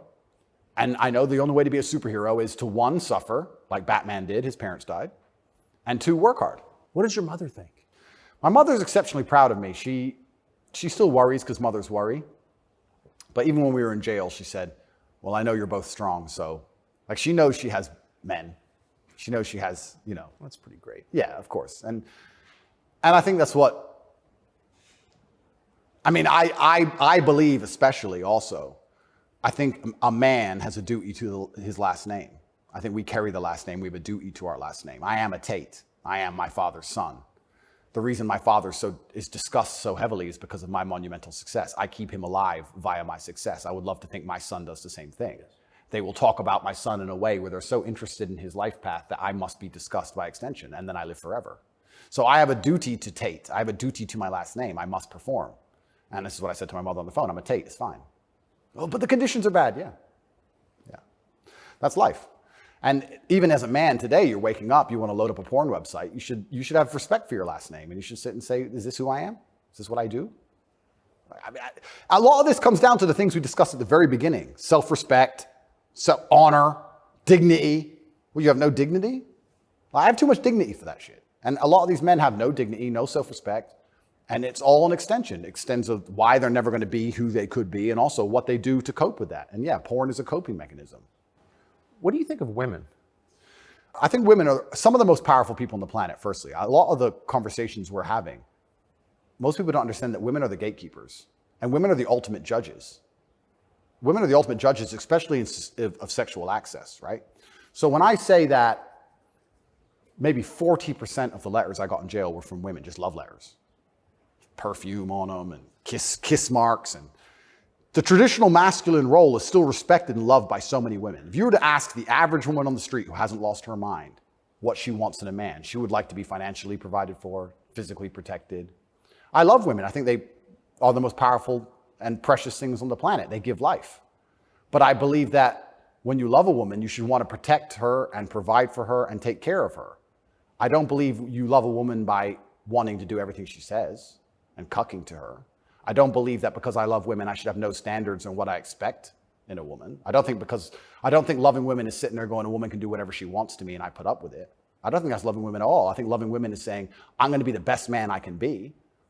And the only way I'm going to be a good man is with a degree of standard.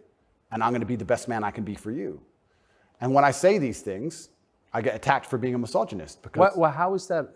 I think misogynist means someone who hates women. Correct, because I have conversations with women who are, let's say, I've done some podcasts with women who are very promiscuous. And I've explained to them that since the dawn of human time, in every single society across the planet, promiscuity in females has been frowned upon. Yes, that's true. It hasn't been frowned upon in men, but it has been in women. I explained In a big way. In a big way. In many parts of the world to this day, you can't get married if you're not a virgin. I'm not saying all women should be virgins. I was explaining to her that female promiscuity has always been hated. In every holy book, it's disliked. You've bought into this new thing the last 10 years, and you seem to think it's empowering. And I would argue that it's not empowering. And I sat there and had a conversation with this promiscuous woman, and I said to her that she is doing herself a disservice, and she's dishonoring herself, and she's never going to be happy or fulfilled jumping from bed to bed. And I was told that this makes me misogynistic because women are empowered and they can make whatever choices they want, and I'm insecure to believe that a woman who slept with 300 men is somehow changed mentally, and her ability to bond and love a man has been affected by that. But it is. That's true. Well, unfortunately, you're going to end up in a Romanian jail cell for being a misogynist. No, I mean, I love women. And so I've seen it, and that is true what you said. The thing that's interesting is that women intrinsically understand this. Yes. Because if you see a woman dislike another woman, what's the first name she calls her? Slut. It's the first thing a girl says to a girl she doesn't like. It's the biggest insult that comes to her mind is that she's promiscuous, right? So it's interesting, but I've been called a misogynist for that. And then I've been on the internet for a long time. I've made some jokes. I've made some videos, and people don't understand satire or comedy. There's one that they keep repeating. I made a joke. Next to my bed, I had a Glock, like many people do, and then I had a knife next to my bed, and there was a comedic skit where it said, "The girl caught me cheating," and she picked up the knife, and I slapped it out of her hand and said, "You still love me?" And they cut the bit out where I talked about the girl attacking me with the knife. They just took the bit where I say, "Slap the knife out of her hand, you're the boss," da-da-da, and he's a misogynist, and it's just taken out of context. And that's another thing that's happened to me, and I am aware of this, and like I said, I take absolute self-accountability, but the way you make jokes and make videos when you get 100 views is very different than the way you would make a joke or make a video when you get millions of views. And when they're trying their best to look at a 4-hour video and find 3 seconds. I'll give you an example of it where it hurt me very recently. I did a podcast where I was discussing corruption. I discussed which country I believe is the most corrupt country in the world. They start a lot of wars. And the answer to that by the person I was discussing it with is, well, you live in Romania. Romania is corrupt. I said, Romania is corrupt, correct. But I don't think there's certainly corruption, but they don't start monumental wars which end up in millions of deaths. I would argue that their corruption, because a policeman stops me and I can bribe my way out of a parking ticket or a speeding ticket, is far less destructive. So we discussed this at length for hours. They cut out the bit where I said Romania is corrupt and showed it to the judge. That kept me in jail. Ooh. Yeah. So, and that's my problem in a nutshell. Long format content, people will find a little bit, edit it up, and try and attack me with it. And that's where this whole misogynistic things come from. It's either from me arguing with promiscuous women on podcasts designed for promiscuous women to argue their point, and I destroy them so flawlessly that I'm a bad person, or something taken out of context. And it's insane because, like I said, the amount of support I get from women is actually monumental. The amount of mothers who write to me and say that their son's doing better than ever. The amount of women who write to me and say that their boyfriend's doing better than ever. The amount of women who love me and just want to meet me. This idea that I'm hated by women is probably the biggest lie about this whole story. I don't want to brag, but I can assure the world that's absolutely not true. I had thousands of letters of support from women. In fact, there was one girl, never met her. She would play love songs from her car outside the jail. So she'd put the music on and play love songs. And I managed to tweet out via my cousin the songs I wanted to listen to. Whitesnake, Is This Love? And and she'd play them for me. Never met her. Don't know who she is. So you're in a Romanian prison cell requesting Whitesnake on the radio in the car outside. Correct. And some girl would pull up and put kind of a surreal moment. Put her speakers on full and play me my love songs for a good 3 or 4 minutes before the police would come and make her move. But I got a song a day. But yeah, this idea that I'm universally hated by women is insanity. That's not true. So you said you're a mixed race. Your dad was black, your mom was white English. What do you make of the race conversation in the United States? I think it's they're trying to put fuel on the fire, and they're deliberately trying to accelerate division. This is what I believe. I think that if a black billionaire and a white billionaire meet somewhere, I don't think there's much conversation about race. I don't think... No! I don't think there's any racism. No. Interesting, no? They're not that interested in the topic, actually. They don't care. Right. But amongst the lower echelons of the populace, they seem very interested in trying to turn us all on each other. Yes. I wonder why that is. And I wonder why they deliberately make laws and push media matters which are designed to do exactly that. I wonder why that is. We can sit, and I have my own theories. But I think what certain people in the world would be most afraid of is the white people of a certain economic class and the black people of a certain economic class shaking hands and saying, this is bullshit. I think that would be very intimidating for them. So it's certainly accelerated. And it's also very interesting because as a mixed race person, I will also sit and state, I don't look particularly black. Most people can't guess where I'm from. I've had more discrimination against me for being a straight male than I've ever had for my skin color. I've had more people look at me or have problems with me purely because of my sexual orientation and my generally masculine essence than I've ever had anybody say anything about my skin color ever. And I'll also say, if somebody has a real problem with my skin color, who cares? If someone's that ignorant, who gives a shit? Like, it's also, I do find it amazing they manage to psyop people into being so brutally offended by it. If someone were to come up to me and say, you're not white, I'd say, correct. Have a nice day. Who cares? It's amazing how they've got everyone wrapped up in this. But yeah, it's certainly accelerated. And another thing that's very interesting about it, especially in America, a lot of Americans are insulated to, I feel like, world history. Yeah, I've noticed. You know, they're like, oh, slavery, slavery, slavery. Slavery was everywhere.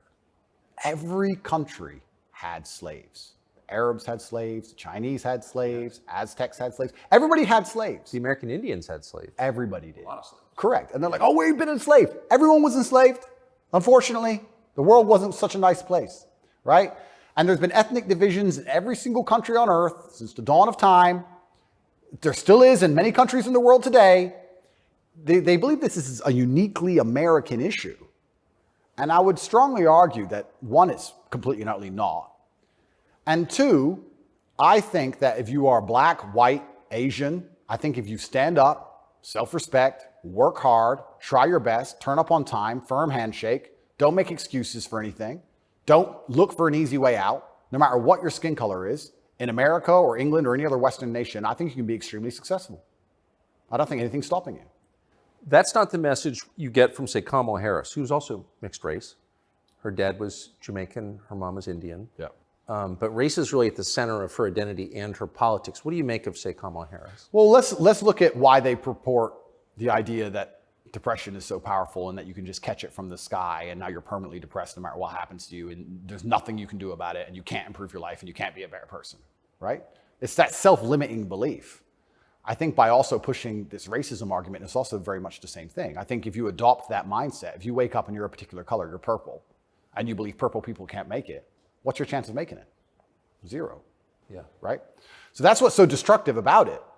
This is what I'll even argue when I argue this point with people and they try and say, oh, but this happens, and they pull out these statistics and all this garbage from the Matrix. I say, listen, even if the world's racist against purple people, the best thing you can do is be such an exceptional purple person that they need you they need you. The only answer is hard work. The only answer is self-accountability, masculine essence, honor, dignity, making your ancestors proud of you because you hold the same last name as them. The answer is the same regardless anyway. But when people like Kamala are pushing this racism agenda, they're trying to say to people effectively, you'll never be anything. And you don't stand a chance of ever being anything. And I think that makes people who aren't anything feel a little bit better about themselves. It's cope. And that's the only fans she has left, are losers who she's told it's okay to be a loser because there's no way you could have not been a loser. And I will argue you could have been something a lot more than that. And you shouldn't listen to anybody who tells you you're not going to be a loser. If someone were to come to me and say, Andrew, you're mixed race, you're from a single mother household, you're never going to be rich. I'll say, watch me. I don't believe you. I don't believe you. Who are you? So everything she's saying is, one, wrong. Two, it's destructive to believe in. Three, I think it's her last hope at having any kind of fan at all because she's largely incompetent. I don't think I've ever heard her put a compendious, coherent sentence together. And perhaps also, maybe that's the reason why she leans so heavily on race, because she's not impressive or competent. So she can say, oh, but I'm this color and I did it, instead of actually talking about how good of a job she's doing. Because if you have to discuss that part of her career or that part of her current life path, I think she'd be in a lot of trouble. I want to show you video of Joe Biden's challenger for the Democratic primary, Robert F. Kennedy Jr.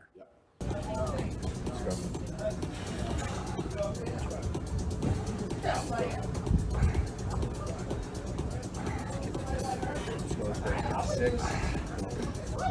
Run it. Let's go. Up.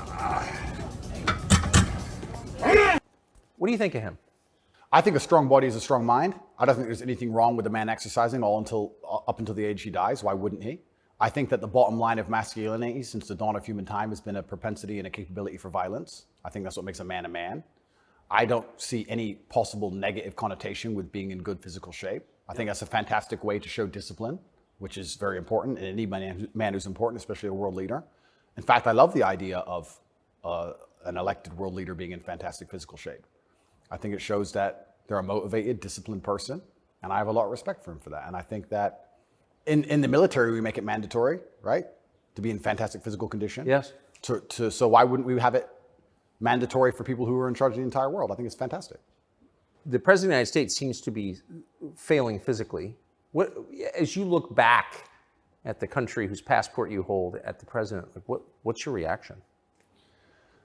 Well, sometimes, and it's not very often, I consider myself ignorant, but I feel like there must be some magic I missed, because wasn't he the most voted for president in history? Oh yeah, billions of votes. Yeah, there must be some magic I just can't detect, Tucker. I don't want to. More than Barack Obama. 81 million votes. It's insane. And I mean, Barack, yeah, sure, he was very intelligent, articulate. Yep. He was concise and compendious with his ideas. He could make you understand how he thinks. Yes. But Joe must be better in some way. I can't seem to see how, and I guess the fault is with me. I don't know what to say about that one.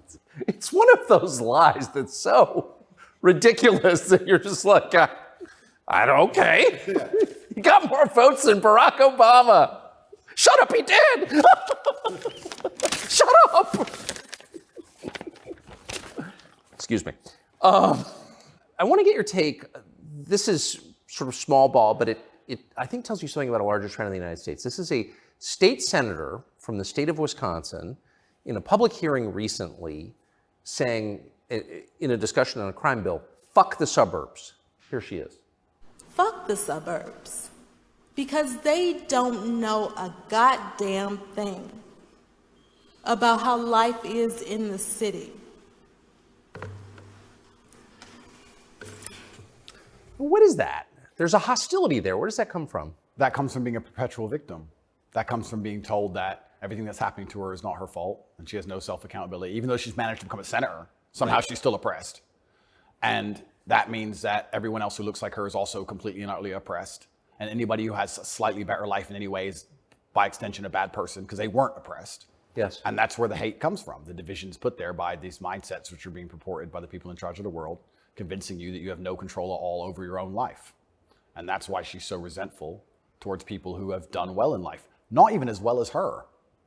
Right. I would also argue, perhaps I'm incorrect, that she probably lives in a suburb. Of course she does. So she's a hypocrite on top of that. Yeah. But hypocrites are, the fantastic thing about being a hypocrite is if you're a hypocrite with a little bit of power or influence, you're allowed to be a hypocrite because you're spreading information on the larger problem. In fact, this is actually interesting. One of my funnest things, I'm going to announce this here on your show for everyone to know, this is a world exclusive. I want to become a climate change activist. Because when I was younger, people would say, what do you want to be when you grow up? Do you want to be a fireman? Do you want to be Batman, et cetera? And I wasn't sure what would really make me happy. But now I'm ultra wealthy and I fly around on private jets all the time. I think that now is the time for me to become one of those hypocritical climate change activists. 100%. It's going to be super fun. Well, as your carbon footprint grows, your concern about carbon footprints grows. Absolutely. Eat the bugs. Sell your car. How dare you eat meat? On my jet, of course, I have meat, but I'm allowed to be a hypocrite because I'm spreading awareness for the overall problem. It's for the greater good. It's for the greater good. I have to get to the climate change activist meetings. So, Which happened to be in Switzerland, I noticed. of course. So, although I'm flying on, well, before this arrest. They're never in New Jersey. Never. So before this arrest, I was on about 3 or 4 jets a week. But every single time I was flying on my private plane, I was extremely concerned about the carbon footprint. Of course you were. And so I am now a climate change activist. I just want to let the whole world know. Because once you get to a certain level of power of influence, you're absolutely not really allowed to be a complete hypocrite. So you're allowed to live in the suburb and then tell everyone, fuck the suburbs, and pretend that you're oppressed when you're a senator of the most powerful nation on the planet. Because it's a logic fail on every level. So one of the human activities has got to produce the greatest carbon footprint is, I would think, war, right? I would think so. Diesel-powered machines, munitions going off. So I was a little bit surprised to see Greta Thunberg with Zelensky this morning. What's interesting to me is this. Firstly, I would never kill myself. Secondly, imagine these people are so detached from reality. Imagine going, you know what we need to do? Brainwave. We need to drum up support for this garbage. Let's take the most loved woman, Greta, and the most loved man, Zelensky, and let's make them meet. Think about the PR. Let's bring a camera. And imagine people sitting around a table going, that's great. That's going to really make people support this. Who gives a fuck? I don't want to swear. I'm sorry, but some young girl turns up to a war zone who has nothing. Why is she there? What are they going to talk about? I don't know. But what's their conversation? I think she only yells. I don't think she does talk. I don't understand. Is she going to talk about how the childhood has been stolen from all those million Ukrainian men who have been blown to pieces? Like she talks about childhood being stolen because we drive, cars? I don't think she is. I don't think she's going to mention that. No. Is it just a big PR opportunity? Like what PR team came up with this concoction and thought this'll keep them on side? It's mind-bending to me who even thought this was a good idea. It's crazy. But of course somebody did. Somebody thought it was a fantastic idea. Have you ever met Greta Thunberg? No, but me and her have had some internet arguments. I think you went to prison for it, right? Yeah, correct. Which is amazing because I'm a climate change activist. So I'm on her team. I was in Sweden during COVID. So we could have met. She didn't want to hang out with me, unfortunately. And then now I'm flying around on my jet everywhere, spreading news about climate change. Same thing. Like in my Bugatti, obviously it's got a big engine. I make sure to talk about climate change out the window as I drive. But I'm on her side. She doesn't seem to be very interested. You yell at the serfs as you pass about climate change? Yeah, don't eat meat. Eat the bugs. What's wrong with you people? You don't care about the earth? Like, if you don't start caring about climate change, all those politicians with beachfront property are going to lose their houses. Yes. And they're very concerned about climate change, which is why they bought their houses on the beachfront, so they can be the first to let you know it's coming. The early warning system, right? They're very concerned. That's why they want to be right there on the beach. Quite honorable if you think about it. Kind of on the front lines of the climate crisis. Absolutely. Lead from the front. So good. But one more point about this. Sorry to go on and on. No, I love it. But when I say these things, people, you don't care about the environment. And I try and explain to them, I love nature. You love hunting, fishing. You love nature. I love nature. Passionately. The problem with all of these things is not that I don't like nature. The problem is that nearly any issue which appears to be virtuous on the planet today is Trojan horsed with garbage. That's the problem. I have no problem with fixing or maintaining or preserving nature. I have a problem with them telling me I have to maintain nature, them Trojan horsing my bankruptcy into the middle of it, knowing that nature won't be fixed, then telling me it's about nature and telling me I should agree with it. That's my problem. There's nothing left on the planet, no issue, which isn't Trojan horsed with absolute garbage. Yes. And if you're going to sit there and tell me that I need to give more money to the government to stop the sun from being hot, I'm going to argue with you that I'd rather keep my money. Thank you very much. Yes. So this is the problem with all these issues. It's nearly anything. When I argue against them, people are like, you don't care about the issue. I do. But you're not smart enough to understand that the legislation around this issue is so large, it hasn't even been read by most of the people voting for it. Yeah. And there's something in the middle of it which is going to damage every single person's life, which has nothing at all to do with the issue itself. And most people don't understand that. They co-opt people's best instincts, their love of nature, which is a virtue, of course. Yep. Their love of their neighbors during COVID. Don't you care about your neighbors? Oh, completely. Of course you do. And your grandparents? I revere my grandparents. Of course. And you're a bad person if you resist. I was a terrible person for going to Sweden. You're a very bad person. You don't care about anyone else. And that's how they do. It's weaponized virtue. And my opposers, every single virtuous thing that comes out of their mouth is never from a place of virtue. It's from a place of hate. Yes. It's weaponized. And also, and I don't talk about this very often, but people can go right now to tatepledge.com. I donate $25 million a year to feeding children in war-torn countries, especially in the Islamic world, because that's where a lot of the war is. Nobody ever mentions that, ever. Nobody mentions any of the charitable work I do. Nobody mentions any of the lives I save. Nobody mentions any of the people who support me. They don't mention anything at all. They just come along and say, you're a bad person. And I say, well, if I'm a bad person, let's talk about the things you've done to genuinely benefit humanity, besides sit on Twitter and talk shit. Have you ever done anything for anybody ever? Are you capable of doing anything? Because the things that make me a bad person, right? You don't like me for my principles and the fact I stand up for myself and the fact I have parameters and I say no, everything you hate about me. Those are the things that allow me to even do good in the world.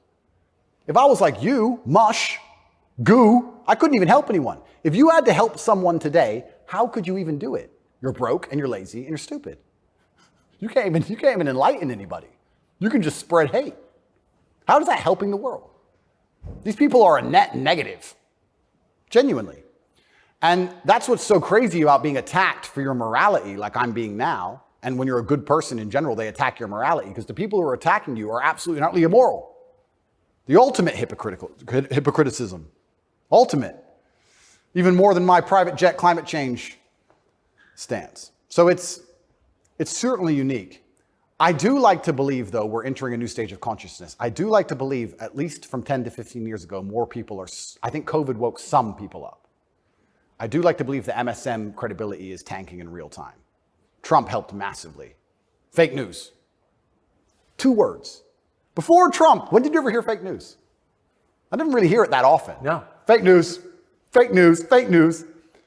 And he did a fantastic job of that, and he's starting to wake people up. So I'd like to believe there's a degree of us winning, but I just want to make it very clear to the people who attack me and the people who attack anybody who stands up for what they believe in, a lot of their virtue signaling is just hate peddling. And when they can't call you unsuccessful and they can't call you stupid, they have to find a way to hurt you. And the only way they can do that is to say you're a bad person. I've noticed. Yes, I have. So here's Joe Biden expressing his concern about how Putin is doing in the war in Iraq. Interesting. It's hard to tell, but he's clearly losing the war in Iraq. He's losing the war at home. And he is become a bit of a fly around the world. Do you think Putin is losing the war in Iraq? I don't think he's losing the war in Iraq. I don't think he's fighting a war in Iraq. Okay. He also said he's losing the war at home. I don't think he's fighting in Russia. And I'm also not sure he's losing. So it's a pretty interesting statement on many levels. It's scary. You know, it's a joke, but it's scary. Because I would never kill myself, but I think the reason he was put into office is because he's incompetent. Yes. Because that makes him easy to control and influence. That's what's most scary. It's not scary that he's become incompetent in office. It's that they looked at him and goes, that's who we need. That guy. That's what's most scary to me. Does it surprise you that the weakest president is also the most destructive? Weak men are always destructive because hurt people hurt people. Yeah. I don't know. I heard someone said that to me a long time ago. Hurt people hurt people. They were talking about a relationship. And I said, that's true. If your heart's been broken, you're probably going to be a bit of an asshole and break someone's heart. Hurt people hurt people. And then I thought, well, if you're a weak man and you're going through life and you don't have the strength and resilience to resist the trials and tribulations of being a man, and you're constantly hurt by everything, and you're constantly upset and depressed and sad because you're weak, how could you possibly do good? Hurt people, right? To do good, you have to be a good person to begin with, and to be a good person, you're virtuous, and you've gone through a lot of things that made you strong. This is what's mind-bending to me, that the idea that strong men are somehow bad. And it's the ultimate hypocrisy, because as soon as something happens, especially physically, as soon as a liberal is attacked, they call the police. Defund the police! Call the police. Don't be masculine. Police officer, they want a big, strong man with a gun. Guns are bad. They want him to have one, right? So the ultimate hypocrisy on every level is absolutely and utterly insane. At the base realities of humanity, the absolute base reality, strength in men is respected and wanted. And I think that the closer you get to unfortunate circumstance, the closer you get to reality. They go hand in hand. And then everyone's looking for the strong men. So strong men should always lead, I believe. And for a longest period of human time, that's how society functioned. The strongest men led. But in the Western world now, that doesn't seem to be the case anymore. And weak men are emotionally led. They're not particularly stoic. They're impulsive. And I would say that the most heinous acts, perhaps, that happen in modern society today are purported and committed by weak men. I don't think a school shooter is a strong man. I think it's a weak man. I think it's a man who's been picked on, got butthurt, is upset, girls don't like him, never learned any emotional control. He's the kind of person who does exactly what the TV tells him to do. Act out your feelings, cry when you want to cry. Well, now he's angry, so now what? You told him to act out his feelings. What do you expect him to do? I think that weak men do the worst things. I think weak men hurt women. I think weak men rob stores because they don't want to wake up and work hard and go to work and do it the honorable way. It's a weak man who goes and steals. It's a weak man who beats the shit out of a girl. It's a weak man who shoots up a school. This is all weak men stuff. And society as a whole is telling men to be weaker and weaker, saying it's somehow the solution to everything because being a man is toxically masculine. Being a strong man is bad. It's toxically masculine. To be a good man, you have to be a very weak one. Well, look at the most heinous acts that are committed in society. Show me a strong, honorable, virtuous man of principle who's doing any of this stuff. So weak men commit the atrocities in this world. Absolutely they do.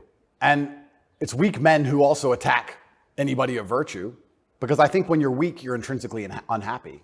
Yeah. I don't think as a man you can be happy if you're weak. I think happiness and strength go hand in hand. Yes. I think that's how we're supposed to be, right? Even strength of mind, strength of conviction, strength of something. If you're weak, you're going to be miserable. So I do find satisfaction in the fact that most of the men who truly dislike me are miserable and weak. And also, like I said earlier about women being gatekeepers, women are fantastic. Women are they're like a barometer for society. I would say you can measure the strength of a society or the virtue of a society or how decayed a society is largely by the actions of many women. I'd like to argue that point. I can argue that point in many different ways. But women really want their man to be strong. Of course. They will punish you for being weak. And I'm not saying you can never cry to your woman. I'm not saying you can never open up to your woman. But there's going to become a time where she expects you to just be capable. There's a problem. And even if you don't know how to fix it, your job as a man is to say, I'll handle it. Even if you have no money and no hope. And to go find a way to fix the problem. If you're weak and go, I don't know, she becomes very resentful towards you. And she'll punish you for that weakness. And I think what she's trying to do on an evolutionary standard is inspire you to man up, because it's your job to protect her, isn't it? Of course. So if she sees you and looks at you and doesn't see you as a man who can protect her, she can't respect you. So every survey of female happiness in the West shows just a straight decline since about 1970 till now. Women are becoming less happy in the West. I think it's very obvious. What accounts for that? How can you be happy when all the men around you aren't men, right? We are the most beautiful union that God has possibly created on the planet. A feminine woman and a masculine man. It's the most beautiful union that can possibly exist. It raises children the best. Both parties are happier. Both parties gain. It's a net positive for everybody. There's no negative. There's no downside. But if you destroy one side of the equation, then the other side is going to be completely and utterly miserable and unhappy. How as a woman can you be happy if you can't find a man who you believe can protect you, provide for you, sticks up for you, has morals, has principles? There's none of those men left. So then what they do is just go from man to man trying to find it. And by the time they've been through enough men to maybe find someone semi-close to it, they've been through too many men to ever be happy. And then you have the absolute destruction of Western society. We talk about why men don't get married anymore. I can tell you why I wouldn't want to get married in America. I don't see the point in being married to a woman who's had so many partners before me that she can't properly pair bond with me, and then giving her the opportunity to financially destroy me. I think that would be a bad chess move. And I do believe in marriage. I think society would be better if everyone was married. I'm saying that if you're living in an immoral society, being a moral person, if you're not careful about it, you can get wrecked. If the game is rigged, you have to be very careful if you play it.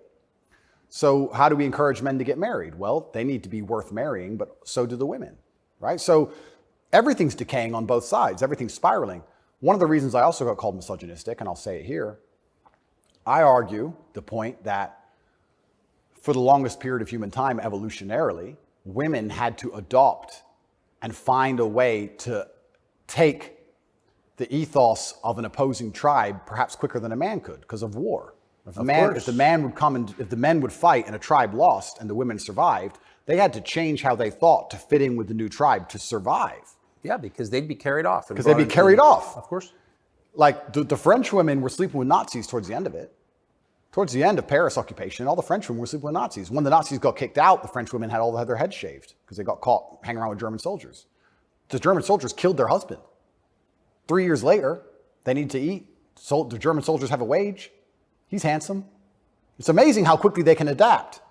And that's for their own survival. That's fantastic. But then if you extrapolate that out and you understand that to be true, then you also understand that women are more susceptible to programming to a degree. I got called misogynistic by saying that if you sit 100 men and 100 women down in front of propaganda, I believe that women are more likely to believe a lot of that. I think a lot of liberals are female. They're more emotional. And it's easier to convince them of something if you use an emotionally led argument, right? So if by extension you now have women who are emotionally led, who are being convinced and their logic is failing because they're being tricked with an emotionally led argument, and the man they're meeting has no principle and no honor, and he can't resist that, she's in charge of the house, well, now she's telling the man what to do, right? If I would have come home during COVID and my woman said, you need to wear a mask, I'd say, no, I don't. End of conversation. But if I was a simp, you need to wear a mask. Okay, baby. Don't. All right. So the women are also largely in charge of the psyop because the men are so desperate to get any kind of connection with a real person and avoid the porn screen. And then these women are being controlled by the mass media as a whole. I say this to, I have children. I don't talk about it often. But I say to the mothers of my children, I say, look, either we program their minds or society does. Who do you believe in? Everyone is being programmed by somebody and something. Me, you, everybody. We're all programmed by someone. To sit and think you're above programming is incorrect. What you have to do is sit and say, does the person who's programming genuinely have my best interests at heart? What do they want me to believe? Why do they want me to believe it? What happens if I believe what they want me to believe? Where does this lead? That's all we can do. We're all programmed. We're all the sum of the 5 people we spend the most time with. Right? So if you have women with no father, no strong masculine influence, who's programming them? The Kardashians and the news? The internet? Porn stars? What kind of woman's that going to be? And then if a man finally ends up with her and he has no backbone, what kind of man's he going to be? I don't want to comment on these things because I don't want to make personal enemies of people I don't know. There's a guy called Adam22. Once again, I have no idea who this man is. I just saw on Twitter yesterday that he was with a porn star who'd never done a male scene. They got married, and like a week after their marriage, she did her first male scene with some random dude. And he's on a podcast defending it. Did his wife have sex with somebody else? Correct. Why? Like, this is the level you can, but this is what the Matrix wants from you as a man. They want the woman in charge and the man below with no backbone, because if the woman's in charge, they can emotionally affect her. They can scare her. You can scare a woman easier than you can scare a man. A man. A real man's hard to scare. A woman you can make afraid of the vaccine, right? Be afraid, COVID, be scared. If she's in charge of the household, I would argue in nearly any household where the female was dominant, everyone's vaccinated. I would argue that point hard. Of course. Maybe I'm wrong, but I would argue it. I don't have the statistics. It's just logic to me. So talk about women being unhappy. What's actually interesting about the female mind, once again, they're going to call me a misogynist, is that when you're an emotionally led person, you're more prone to chaos. It takes real stoicism to lead. So why are these women unhappy? Because no one's leading them. No fathers, no men of no backbone, no man they respect. So they're relying on society, which is promoting chaos, and their own mental state. Women will say all the time, my period was coming up, so I was crazy. Like, they'll say that themselves. So without any kind of hard rock of emotional security, to give her a hug and say, don't worry, baby, calm down, it's okay. When you have no hard rock of emotional security and you leave her to her own devices, she's going to be to a degree chaotic. And you know who told me this? A woman said this to me. A woman said, most women are closer to a mental breakdown than you possibly believe, day by day. I was like, really? She goes, yeah, and that's what I love about my husband. He makes me feel happy and secure and safe. If I'm starting to have a problem, I know I go to him and he makes me feel safe. He's my rock. There's a woman said this to me a long time ago. Yes. So why are women miserable? Because where are they going to get their happiness from? Where are they going to get their emotional stability from? It's not their job. I don't believe it's a woman's job to be emotionally stable. It's a woman's job to do many other very important things that men can't do. More important. They're better than men at a lot of things, women are. But it's our job to be emotionally stable. Women are better than us at certain things. We're better at other things. And that's why as a team, we're so powerful. To sit and pretend we're all the same the whole way through, then why do we even need each other anymore? Well, I don't think we do. Exactly it. And this is why we have birth rates declining, porn, women who are running around sharing one man with no intention of having children, marriage is gone. Like, where do we think this is going to end? And what's interesting about Well, it ends with the training thing, right? Well, yeah, that's the ultimate. No, I'm serious though. Is it? I mean, if there's no, scrambling the idea of the gender binary of sex differences, like that is kind of the end point, isn't it? Well, the end point is, yeah, men are the same as women, so it doesn't even matter. Right. I can be a woman today, I can be a man tomorrow. None of it matters anymore. I also think a large part of this transsexual movement, I think a large part of it is a deliberate attack on us and our senses because they're trying to convince us to ignore our eyes. I do believe that is a bottom line. I think the bottom line of slavery are your own senses. Like, no matter what I'm told, that it's cold outside, I feel warm. That's the bottom line. So once they can convince you that your senses are wrong, well, then you're completely open for the slave programming. Once you can look at something with your eyes and ignore your eyes, you're a prime candidate. So I think a lot of this has also something to do with that. You are going to say that's a girl. That's what you are going to say because you have to. And if you say it long enough, you'll think it. And if you won't, your children will because we'll tell them. So eventually, you're going to say it. And then it becomes true. Then you ignore your eyes. Now you'll believe anything, right? Till the next thing comes along. Now you'll believe all the people on the jets telling you about climate change. It's all an attack on the senses. This is America's most famous admiral. You know, it's such an important issue for our youth and adults. As you said, some of these laws are actually extending into adulthood. You know, we often say that gender-affirming care is health care, gender-affirming care is mental health care, and gender-affirming care is literally suicide prevention care. Would that be your view as well? I 100% agree.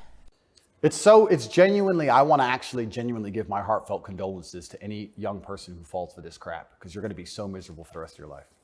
If you chop off your genitals, take a whole bunch of chemicals as a teenager, you are going to be miserable for the rest of your life. Yes. You're never going to be the person you want to be. You're never going to be accepted as that person. You're never going to feel happy inside.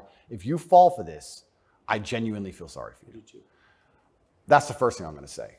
The second thing I'm going to say, I find it very interesting that the only surgery we call affirming is gender surgery. Imagine a girl woke up and said, I was born in the wrong body because my tits are small. I'm a big-titted woman, but I was born in the wrong body. I need tit affirming care. I need to affirm my true body shape. Because otherwise I have a mental health problem. No, it's plastic. It looks good, perhaps, whatever. But we would never say she was born in the wrong body and we had to affirm her genuine body experience. Her triple Ds. Yeah, her triple Ds had to be affirmed.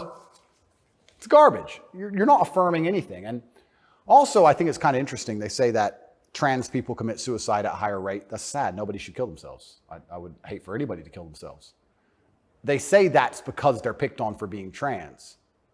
I don't know why anyone's ever had the argument that perhaps they have a mental instability before this trans stuff, and that's why they're more prone to suicide in the first place. Seems like an obvious explanation. Seems like an obvious explanation. I don't think it's normal for anybody to want to mutilate themselves. I think if someone were to come to me and say, I really want to cut my hand off, I would think they had a mental illness. Why? Don't like it. What do you mean you don't like it? I don't like my hand. I don't want it. I would think that's very concerning. So I really, truly feel sorry for any young people who fall for this. I don't blame them. I think it's a massive psyop. And I think if you fall for it, you're going to be miserable forever. And one more point I'll make on this whole thing I found very interesting. I'm a professional fighter, so I spent a lot of time in Thailand when I was fighting. Kickboxing was big over there. And I've always thought, no one's ever mentioned that Thailand has a bunch of ladyboys, right? But if you say to a ladyboy, are you a man or a woman? She goes, I'm a ladyboy. What's that? I'm a man, but I'm a ladyboy. They don't see themselves as women in the real sense of I am female. Right. They don't want to compete against women in sports. They don't want to pretend they can have kids. They don't talk about having periods. They're like, oh, I'm a ladyboy. It's like kind of like a in between. It's got its own thing. India has the same. Yeah, it's fine. Nobody over there is genuinely arguing that they are actually female. Only in America are we doing that. And that's what's the craziest thing of all. Even if you truly, truly believe you need to change gender and you truly believe it's the right path for you and you believe you're not being psyoped and you believe you're going to be happy and you believe you need to mutilate yourself, that's all fine. But then to come along with the hubris and arrogance to tell me that I have to pretend you're something you're not, yes, biologically. That's right. That's absolutely and utterly arrogant. You can't tell me what I have to call you, right? I'm allowed to come to my own conclusions and opinions. And the whole point of being a human is that we've gone through life long enough to identify patterns. Imagine humans didn't identify patterns. One person went and got ate by the lion. You watch it happen. Then you go for a turn. Like, no, you work out over time. Don't go near the lion, right? If I look at a person who's 6'4", muscularly built, right, with a big jaw and a beard, my brain and my life experience tells me that's quite often a man. That's very often it is. Very often. That's the conclusion I've come to. To come along and say, no, because I've decided to do X, Y, Z, you have to ignore all of the patterns you've identified throughout your entire life and everything you believe to be true. You have to throw away all the science and your entire worldview and everything about how you view the world. You have to eject that from your brain and call me what I want to be called is extremely arrogant. And if I went through the world and said everyone had to call me King Andrew, they'd tell me, shut up. Why? If they can get called whatever they want, I should be able to get called whatever I want. I want to be King Andrew, #1 savior of Earth, climate change activist. That's what I want to be. And if anybody calls me anything else, they're a bigot. That's what we're going to do. If we're going to go down that path, I'm going to make sure that my title is good. Lord of all lands, Lord of all beasts of the land and fishes in the sea. The most honorable man who's ever lived. The fastest human alive. Who cares? Doesn't matter that I can't run fastest. It doesn't matter, Tucker. I'm the fastest human alive. You must affirm my belief. I'm the fastest man alive. Greatest man in show business. Sorry, Tucker. Best political commentator there's ever been. Let's just go down this path of insanity. Why not? Walk around with stickers on our head. It'd be great. It'd be fun. The scariest thing about all this stuff is that the world is still polarized to a degree because there's certain places in the world which are too close to baseline reality for survival, for any of this garbage to fly. You think you can go to Tajikistan where people are trying to eat and talk to them about gender and all this garbage? They'll be like, listen, you're a man. This needs doing. Shut up, right? There's no time for any of that. So as the Western world is self-destructing in real time, there are places in the world where none of this crap is happening. So who's going to own the world in 100, 200 years? Like, it's still competitive to a degree. It's still bipolar. There's two sides to the world. I think that when men are men and women are women and we stop arguing about dumb shit, that society overall is more competitive. I don't know how America is going to maintain its influence over the entire planet when it's doing all this garbage. How long can this possibly last? Not long. Not long. It's like the fall of Rome. The fall of Rome, everything became decadent, endless sex and orgies. No one had enough faith in the state to join the army anymore. And people talk about barbarians destroying Rome. Rome was destroyed from the inside. That's what happens. And we're witnessing it in real time. And we have all these problems on Earth. And then they want to spend millions and millions of dollars on an investigation to prove that I'm a human trafficker for TikTok. It's clown world. Nothing even makes sense anymore. This is a video from a recent Pride March in New York, and I'm interested in your view of it.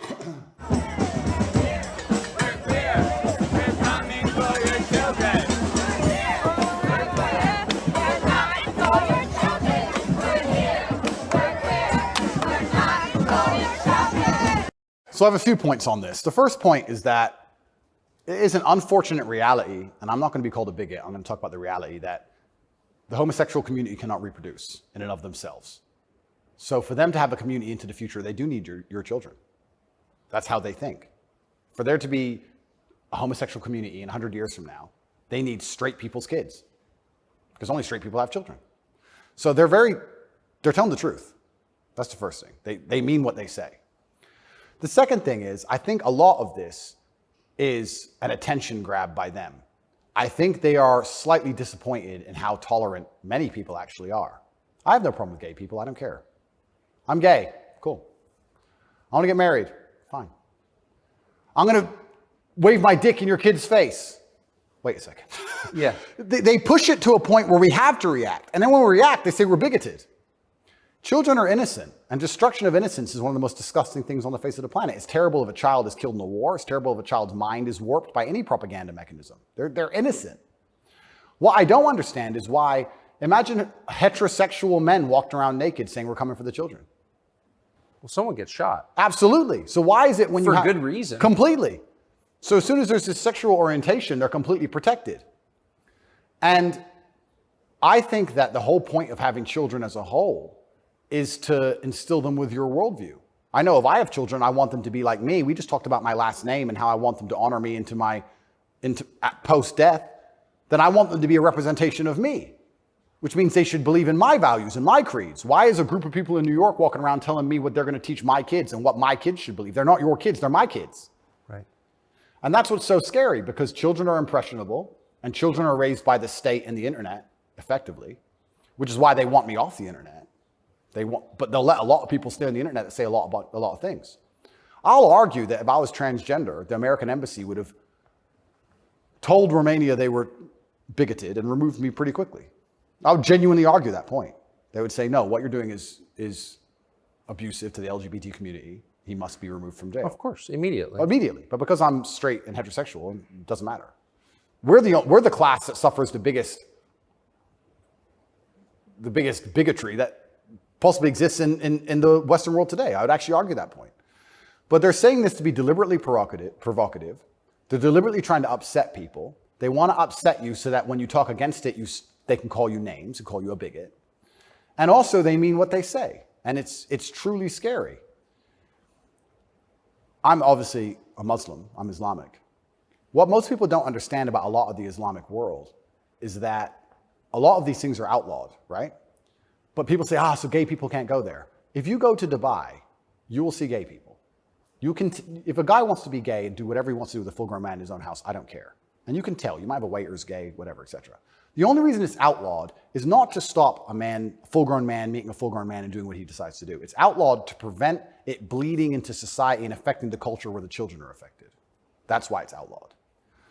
And I'm not saying it should be outlawed in America, but what I'm saying is if you're not going to protect the innocence of children from any ideology, and if the ideology is deliberately targeting children because children are more impressionable and more capable of believing in things which simply aren't true, perhaps a man looking like a woman or vice versa, then that is a dangerous ideology that should be very closely examined. Well, if you're not going to protect children, or if you're going to encourage women to fight your wars, why have a society in the first place? Well, this is another thing. Isn't the whole point of society to protect women and children? You know what's really interesting? I argued this point once. They were talking about how the West is a patriarchy and it's so terrible to be a woman in the West. And I'm like, well, where's better to be a woman then?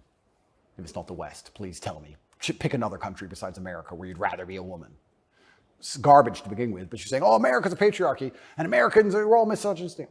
And men are so bad and women have been oppressed since the beginning of time. It's always been a patriarchy. If that's true, why don't women fight our wars? Think about it.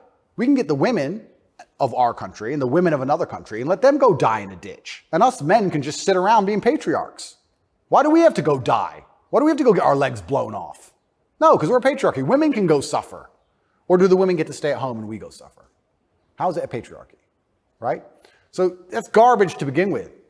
But I think, genuinely, to go back to that point, any ideology which is waking up and saying, our worldview is so extreme, the only way we can truly ensure it exists into the future is to find the most susceptible people on the planet to program and attack their minds, children. I think that's a destructive ideology and should be very closely looked at. And it doesn't matter if it's LGBTQ or anything else.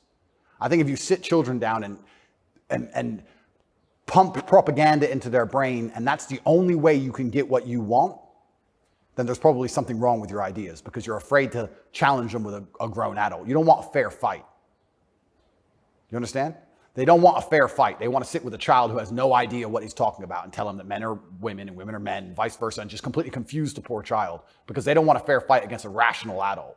And that's scary. It doesn't seem a huge improvement over, say, ISIS to me. Absolutely. That's how do you convince somebody to blow themselves up? Well, you find a young man, teenage boy, and you program his mind. Exactly. And it's exactly the same thing. They don't try and convince an older man to blow himself up because he's going to sit there and go, well, why don't you blow yourself up? And then there's an argument. You go find a young, susceptible person, right? And that's what's so scary about all of it. And it's also kind of funny that like this whole LGBTQ thing is also linked to the patriarchy, also linked to all this other garbage and all these other false narratives and false ideas. And it's these people who are attacking me saying, I'm dangerous for women because I'm a misogynist. You're dangerous for women for pretending men are women. You're more dangerous for women than I am. I'm saying a man's a man's, a woman's a woman. You're saying that if I put a wig on, I could go punch women in the face in the boxing ring. Who's dangerous for women? It's insanity. And again, they have no virtue at all. They just weaponize garbage and attack you with it. But I do think that children have to at least be the bottom line for society. That's the future. And if you have children at home, you're raising them. And if you struggle to feed them, the government doesn't care. They are yours and they're your problem and your responsibility. And you deal with all of the stress and all the worry of them being out late at night and all the responsibility of taking care of them. And you went through hell for them to exist. You don't owe their minds to anybody else. You don't owe it. So there has to be a point where you stand up and say, no, I raised this child. It's my child. That's my child. It's not yours. Absolutely. What do you make of Julian Assange? I think that it's crazy. It's the number one way to shut up the BBC, that's for sure. To mention him. Say, oh, you're a journalist. You care about journalism, do you? You care about a fair and independent story. Why is Assange in Belmarsh? Very interesting. What do they say? They don't answer. They try and change subject. They always do. I did it. I stole it from the Azerbaijani president. He started it. I saw that. Yeah, it's great. Do you know him? I don't know him, but I've seen enough of his interviews to like him. Me too. Yeah, I like him. And this is what I'm saying about the world. There's so many places in the world where they still live very firmly in the real world. All of this garbage is just the result of the very simple, easy lives that we have. Inside the movie The Matrix, which I recommend you watch, the agents say, we tried to create a utopia for the human mind so that your mind is in a utopian state and your body can just be used. But the human mind rejects utopia. We created the world in 1999 at the pinnacle of human civilization before machines took over because the human mind needs struggle and it needs problems. Otherwise, it rejects it. Yes. And I kind of feel like there's a whole bunch of people trying to just find problems and find struggle in their lives because they don't have enough motivation to do something that's genuinely difficult, like, help people. But they can't live in this state of complete vegetation. That's so right. Then they wake up and say, oh, I'm oppressed. My pronouns. How much energy must it take to go through life trying to correct every person you interact with to call you Z? Think of the calories burnt. I can't think of a bigger waste of time. Think of the calories burnt. Every Starbucks employee, it's actually Z. Correct. You are a moron and you are just wasting so much energy. You could put that towards something beneficial. You could volunteer. You could go to the gym. There's so much more you could do with instead of walking around and talking about Z. You sound like a dumbass. But they're just finding struggle because they don't have any actual important struggle in their lives. And that's why it only exists in the decadent West. Do you think the coming famine will change that? Absolutely. I would argue that when the famine comes, I think all these feminists will look for a strong man of resource who is stoic, who has a good network, who's capable and important and respected. It's amazing how quickly feminism disappears. In fact, there's a podcast I did called Fresh and Fit. And I did this podcast in Miami, and I was arguing about gender roles with 7 girls. And during it, they were telling me that they can do anything a man can do, all the usual things, and they don't care, they don't need a man, all this garbage. And some crazy fan knocked on the door for me, and he had a gun. He knocked on the door. You should have seen the women, how quickly they became feminists when I had to go to that door. They all completely changed. Go. Oh, the feminism's out the window. There's no feminists on the Titanic. There's no feminisms in a famine. There's no feminists at war. Where's the feminists? Go to war, right? I remember when we did that very well-planned, very thorough evacuation of Afghanistan, and all the schools that we opened for women got shut down by the Taliban. And I was having this conversation with someone, and I was saying, okay, well, you're an Afghan man, right? You've been hired by the Afghan Defense Force, and America's now left, and you have a meager wage, and America's left, and the Taliban are coming. and you're standing outside of the school with your AK, and they're coming with whatever they've got, and you're looking at the school going, do I really want girls to go to school that bad? Not really. Just put it down, you walk off. And this girl's like, yeah, but it's really important. And I'm like, yeah, it is very important. I agree. Women should have education and right to the education. Completely agree. But you're also saying here that men should die for it, which is fine. I'm not saying that shouldn't be the case, but I'm saying that you should give men the respect they deserve for dying for your education. Because it's not the women who are going to defend that female school, it's the men. So if you're going to shit on men all day long and say we ain't worth anything until a war comes, and then you want us to go die? That's interesting. When the famine comes, the closer reality gets towards baseline survival, the closer we become towards our gender roles, because it's the only way we can be competitive. If you took 10 men and 10 women and stranded them on a desert island, the men would be men and the women would be women, because if they didn't, they would die. That's the bottom line. And I think that if you look at history, since the dawn of time, men were masculine, and also men, by and large, were generally ruling the society, not in an oppressive way, but in a protective way. And I think that means that makes the society most competitive. And my argument for that is that if you name any society since the dawn of human time, men were protecting women, providing for women, and basically in charge of the society. And these are societies that never met. So it can't be an idea that spread. The Ming dynasty and the Aztecs, they're pretty far away. But that's how society was most effective. And when feminists argue with me and say, we need a society run by women, I say, well, that's never, ever happened. And if it has happened, they got destroyed so quickly, they never had a history. We can't even name one. So it's a brand new idea, which I'm not saying is a bad idea. I'm saying if it's a brand new idea, you can't tell me it's going to be better because it's never been tried, ever. So we're going to see. But what happens if it doesn't work with the most powerful nation on earth? Right? So we're feminizing men and women have more and more control and more power, which is fantastic. I'm saying this is untested. Who knows where any of this is leading? And our competitors, America's competitors, are still very firm in their gender roles. So it's certainly an interesting period of history we're about to enter. It's very interesting. What's your view of tobacco? I love tobacco. So my diet is particularly strange, I've been told. I live on caffeine and nicotine. So I eat once a day. I eat dinner only. 80% of my calories come from meat. I have 10 cups of coffee a day and 3 or 4 large cigars. So I like caffeine and nicotine. I do too. Yeah, it makes me feel good. Makes me feel like my blood's on fire a little bit. Caffeine and nicotine, I think, are fantastic. But you're a health guy, obviously. I'm a health guy, but smoking is fantastic for your testosterone level. And I think that's important in a man. I think that's also important in the resistance of slavery as a whole. Is it really, you can feel it? Oh, 100%. And I'm not saying that, smoking's healthy. I'm not saying that, because I also train exceptionally hard every single day. And when I was professionally fighting, I didn't smoke.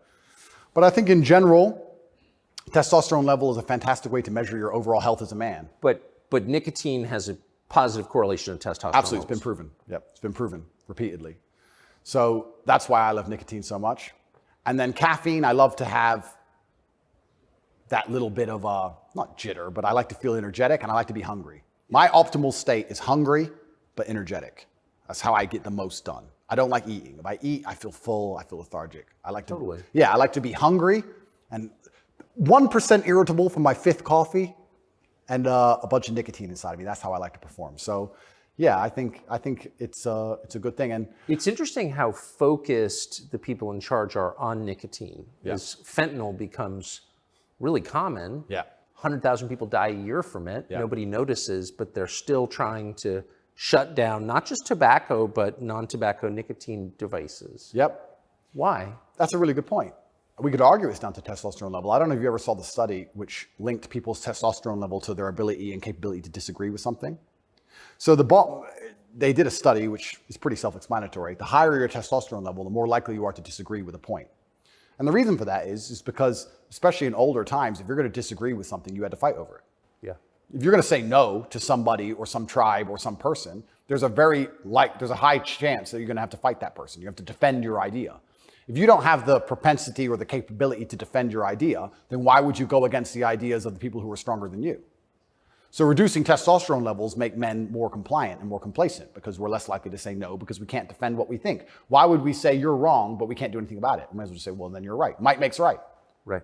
So reducing testosterone levels in men is something which I believe they're trying very hard to do. And if you read the studies, they're succeeding. Testosterone levels have gone off the edge, off the cliff.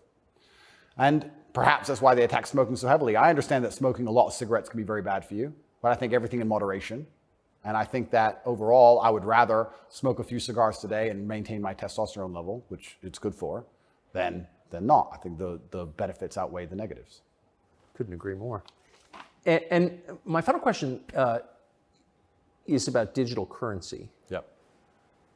Do you think it's inevitable, and what would its effects be? CBDCs are inevitable, and they're scary. They're super scary because it's the final absolute realm of control. I mean, they're already removing cash from society.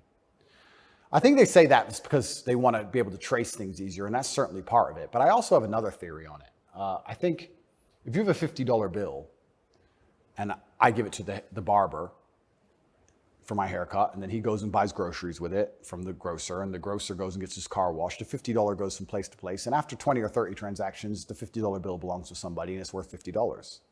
Whereas if I pay by card, 1.5% goes to the bank. And then if he takes the money I've given him and pays for the groceries, 1.5% goes to the bank. And after the groceries have been paid for, when he goes to get his car washed, 1.5% goes to the bank. So after 20 or 30 transactions, the $50 is gone, the bank has it all. I think that's why they're so desperate to get rid of cash. It's interesting. CBDCs are the next level because once the money's completely digital, then they control everything you do with it. They control where it goes, but they can also control how and when it can be spent. Imagine some terrible future dystopian society where your money arrives and they say it can only be spent on food, or it can only be spent on vegetables because you've had too much meat this week, or you can't buy transport to a particular area because there's resistance to government oppression in that area. So that your money won't work for trains right now because nobody can go down there because we don't want everyone in a large group. We want everyone at home in their pods. And they can track everywhere it goes, and they can also track how it's spent, and they can control how it's spent. They can put a time limit on it. You have an hour to spend this money. Scary. Like, think of all the ways they can inflict control over it. And I think this is actually one of the reasons why also I'm disliked. The BBC said this to me when they interviewed me. They said, Lucy, the very intelligent BBC reporter, said, word for word, you have a Bugatti and a cigar, and that means it comes with a side order of misogyny. I said, how does having a Bugatti and a cigar come with a side order of misogyny? And you can order misogyny on the side? Looks like it. It's like a sauce. And she repeated it because she couldn't. Yeah, you have a Bugatti and a cigar and it comes with a side order of misogyny. So I was like, but they're not sending their best. Yeah, I don't think they have any best, to be honest. But the point they're making, what she doesn't realize she's making, because she's not smart enough, but what she wanted to say, but she couldn't say in a way which sounded negative, is financial freedom is required to a degree to resist. The reason I'm also disliked is because I'm financially successful. If I was broke, they wouldn't care what I say. But I inspire young men, all of my fans, to become wealthy. And you'd think that'd be fantastic for the society, right? He has millions of young men. He's teaching them to work hard. He's teaching them different ways money can be made. He's teaching them to be fantastic salesmen. He's helping the society. No, because if you have a whole bunch of money, then you can sit and say, no, I don't need your wage. That's bullshit.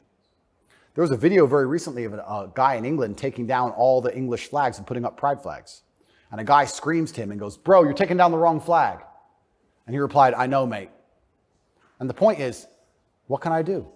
I'm a flag guy. If I say no, someone else will do it. Kids got to eat. So by keeping your money enslaved, they can keep you enslaved. You got to eat. They don't want men to be financially free. If you're financially free, if you have enough money in the bank, you can one day go, you know what? I don't want your money.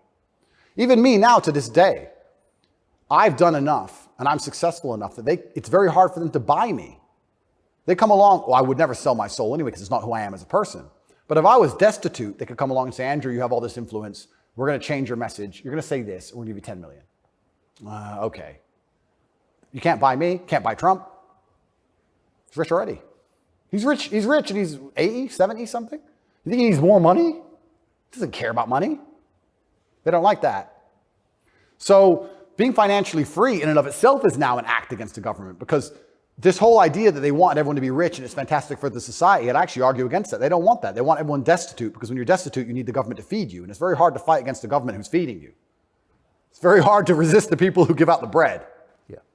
I think that's called something. It begins with C. What's it called? Interesting.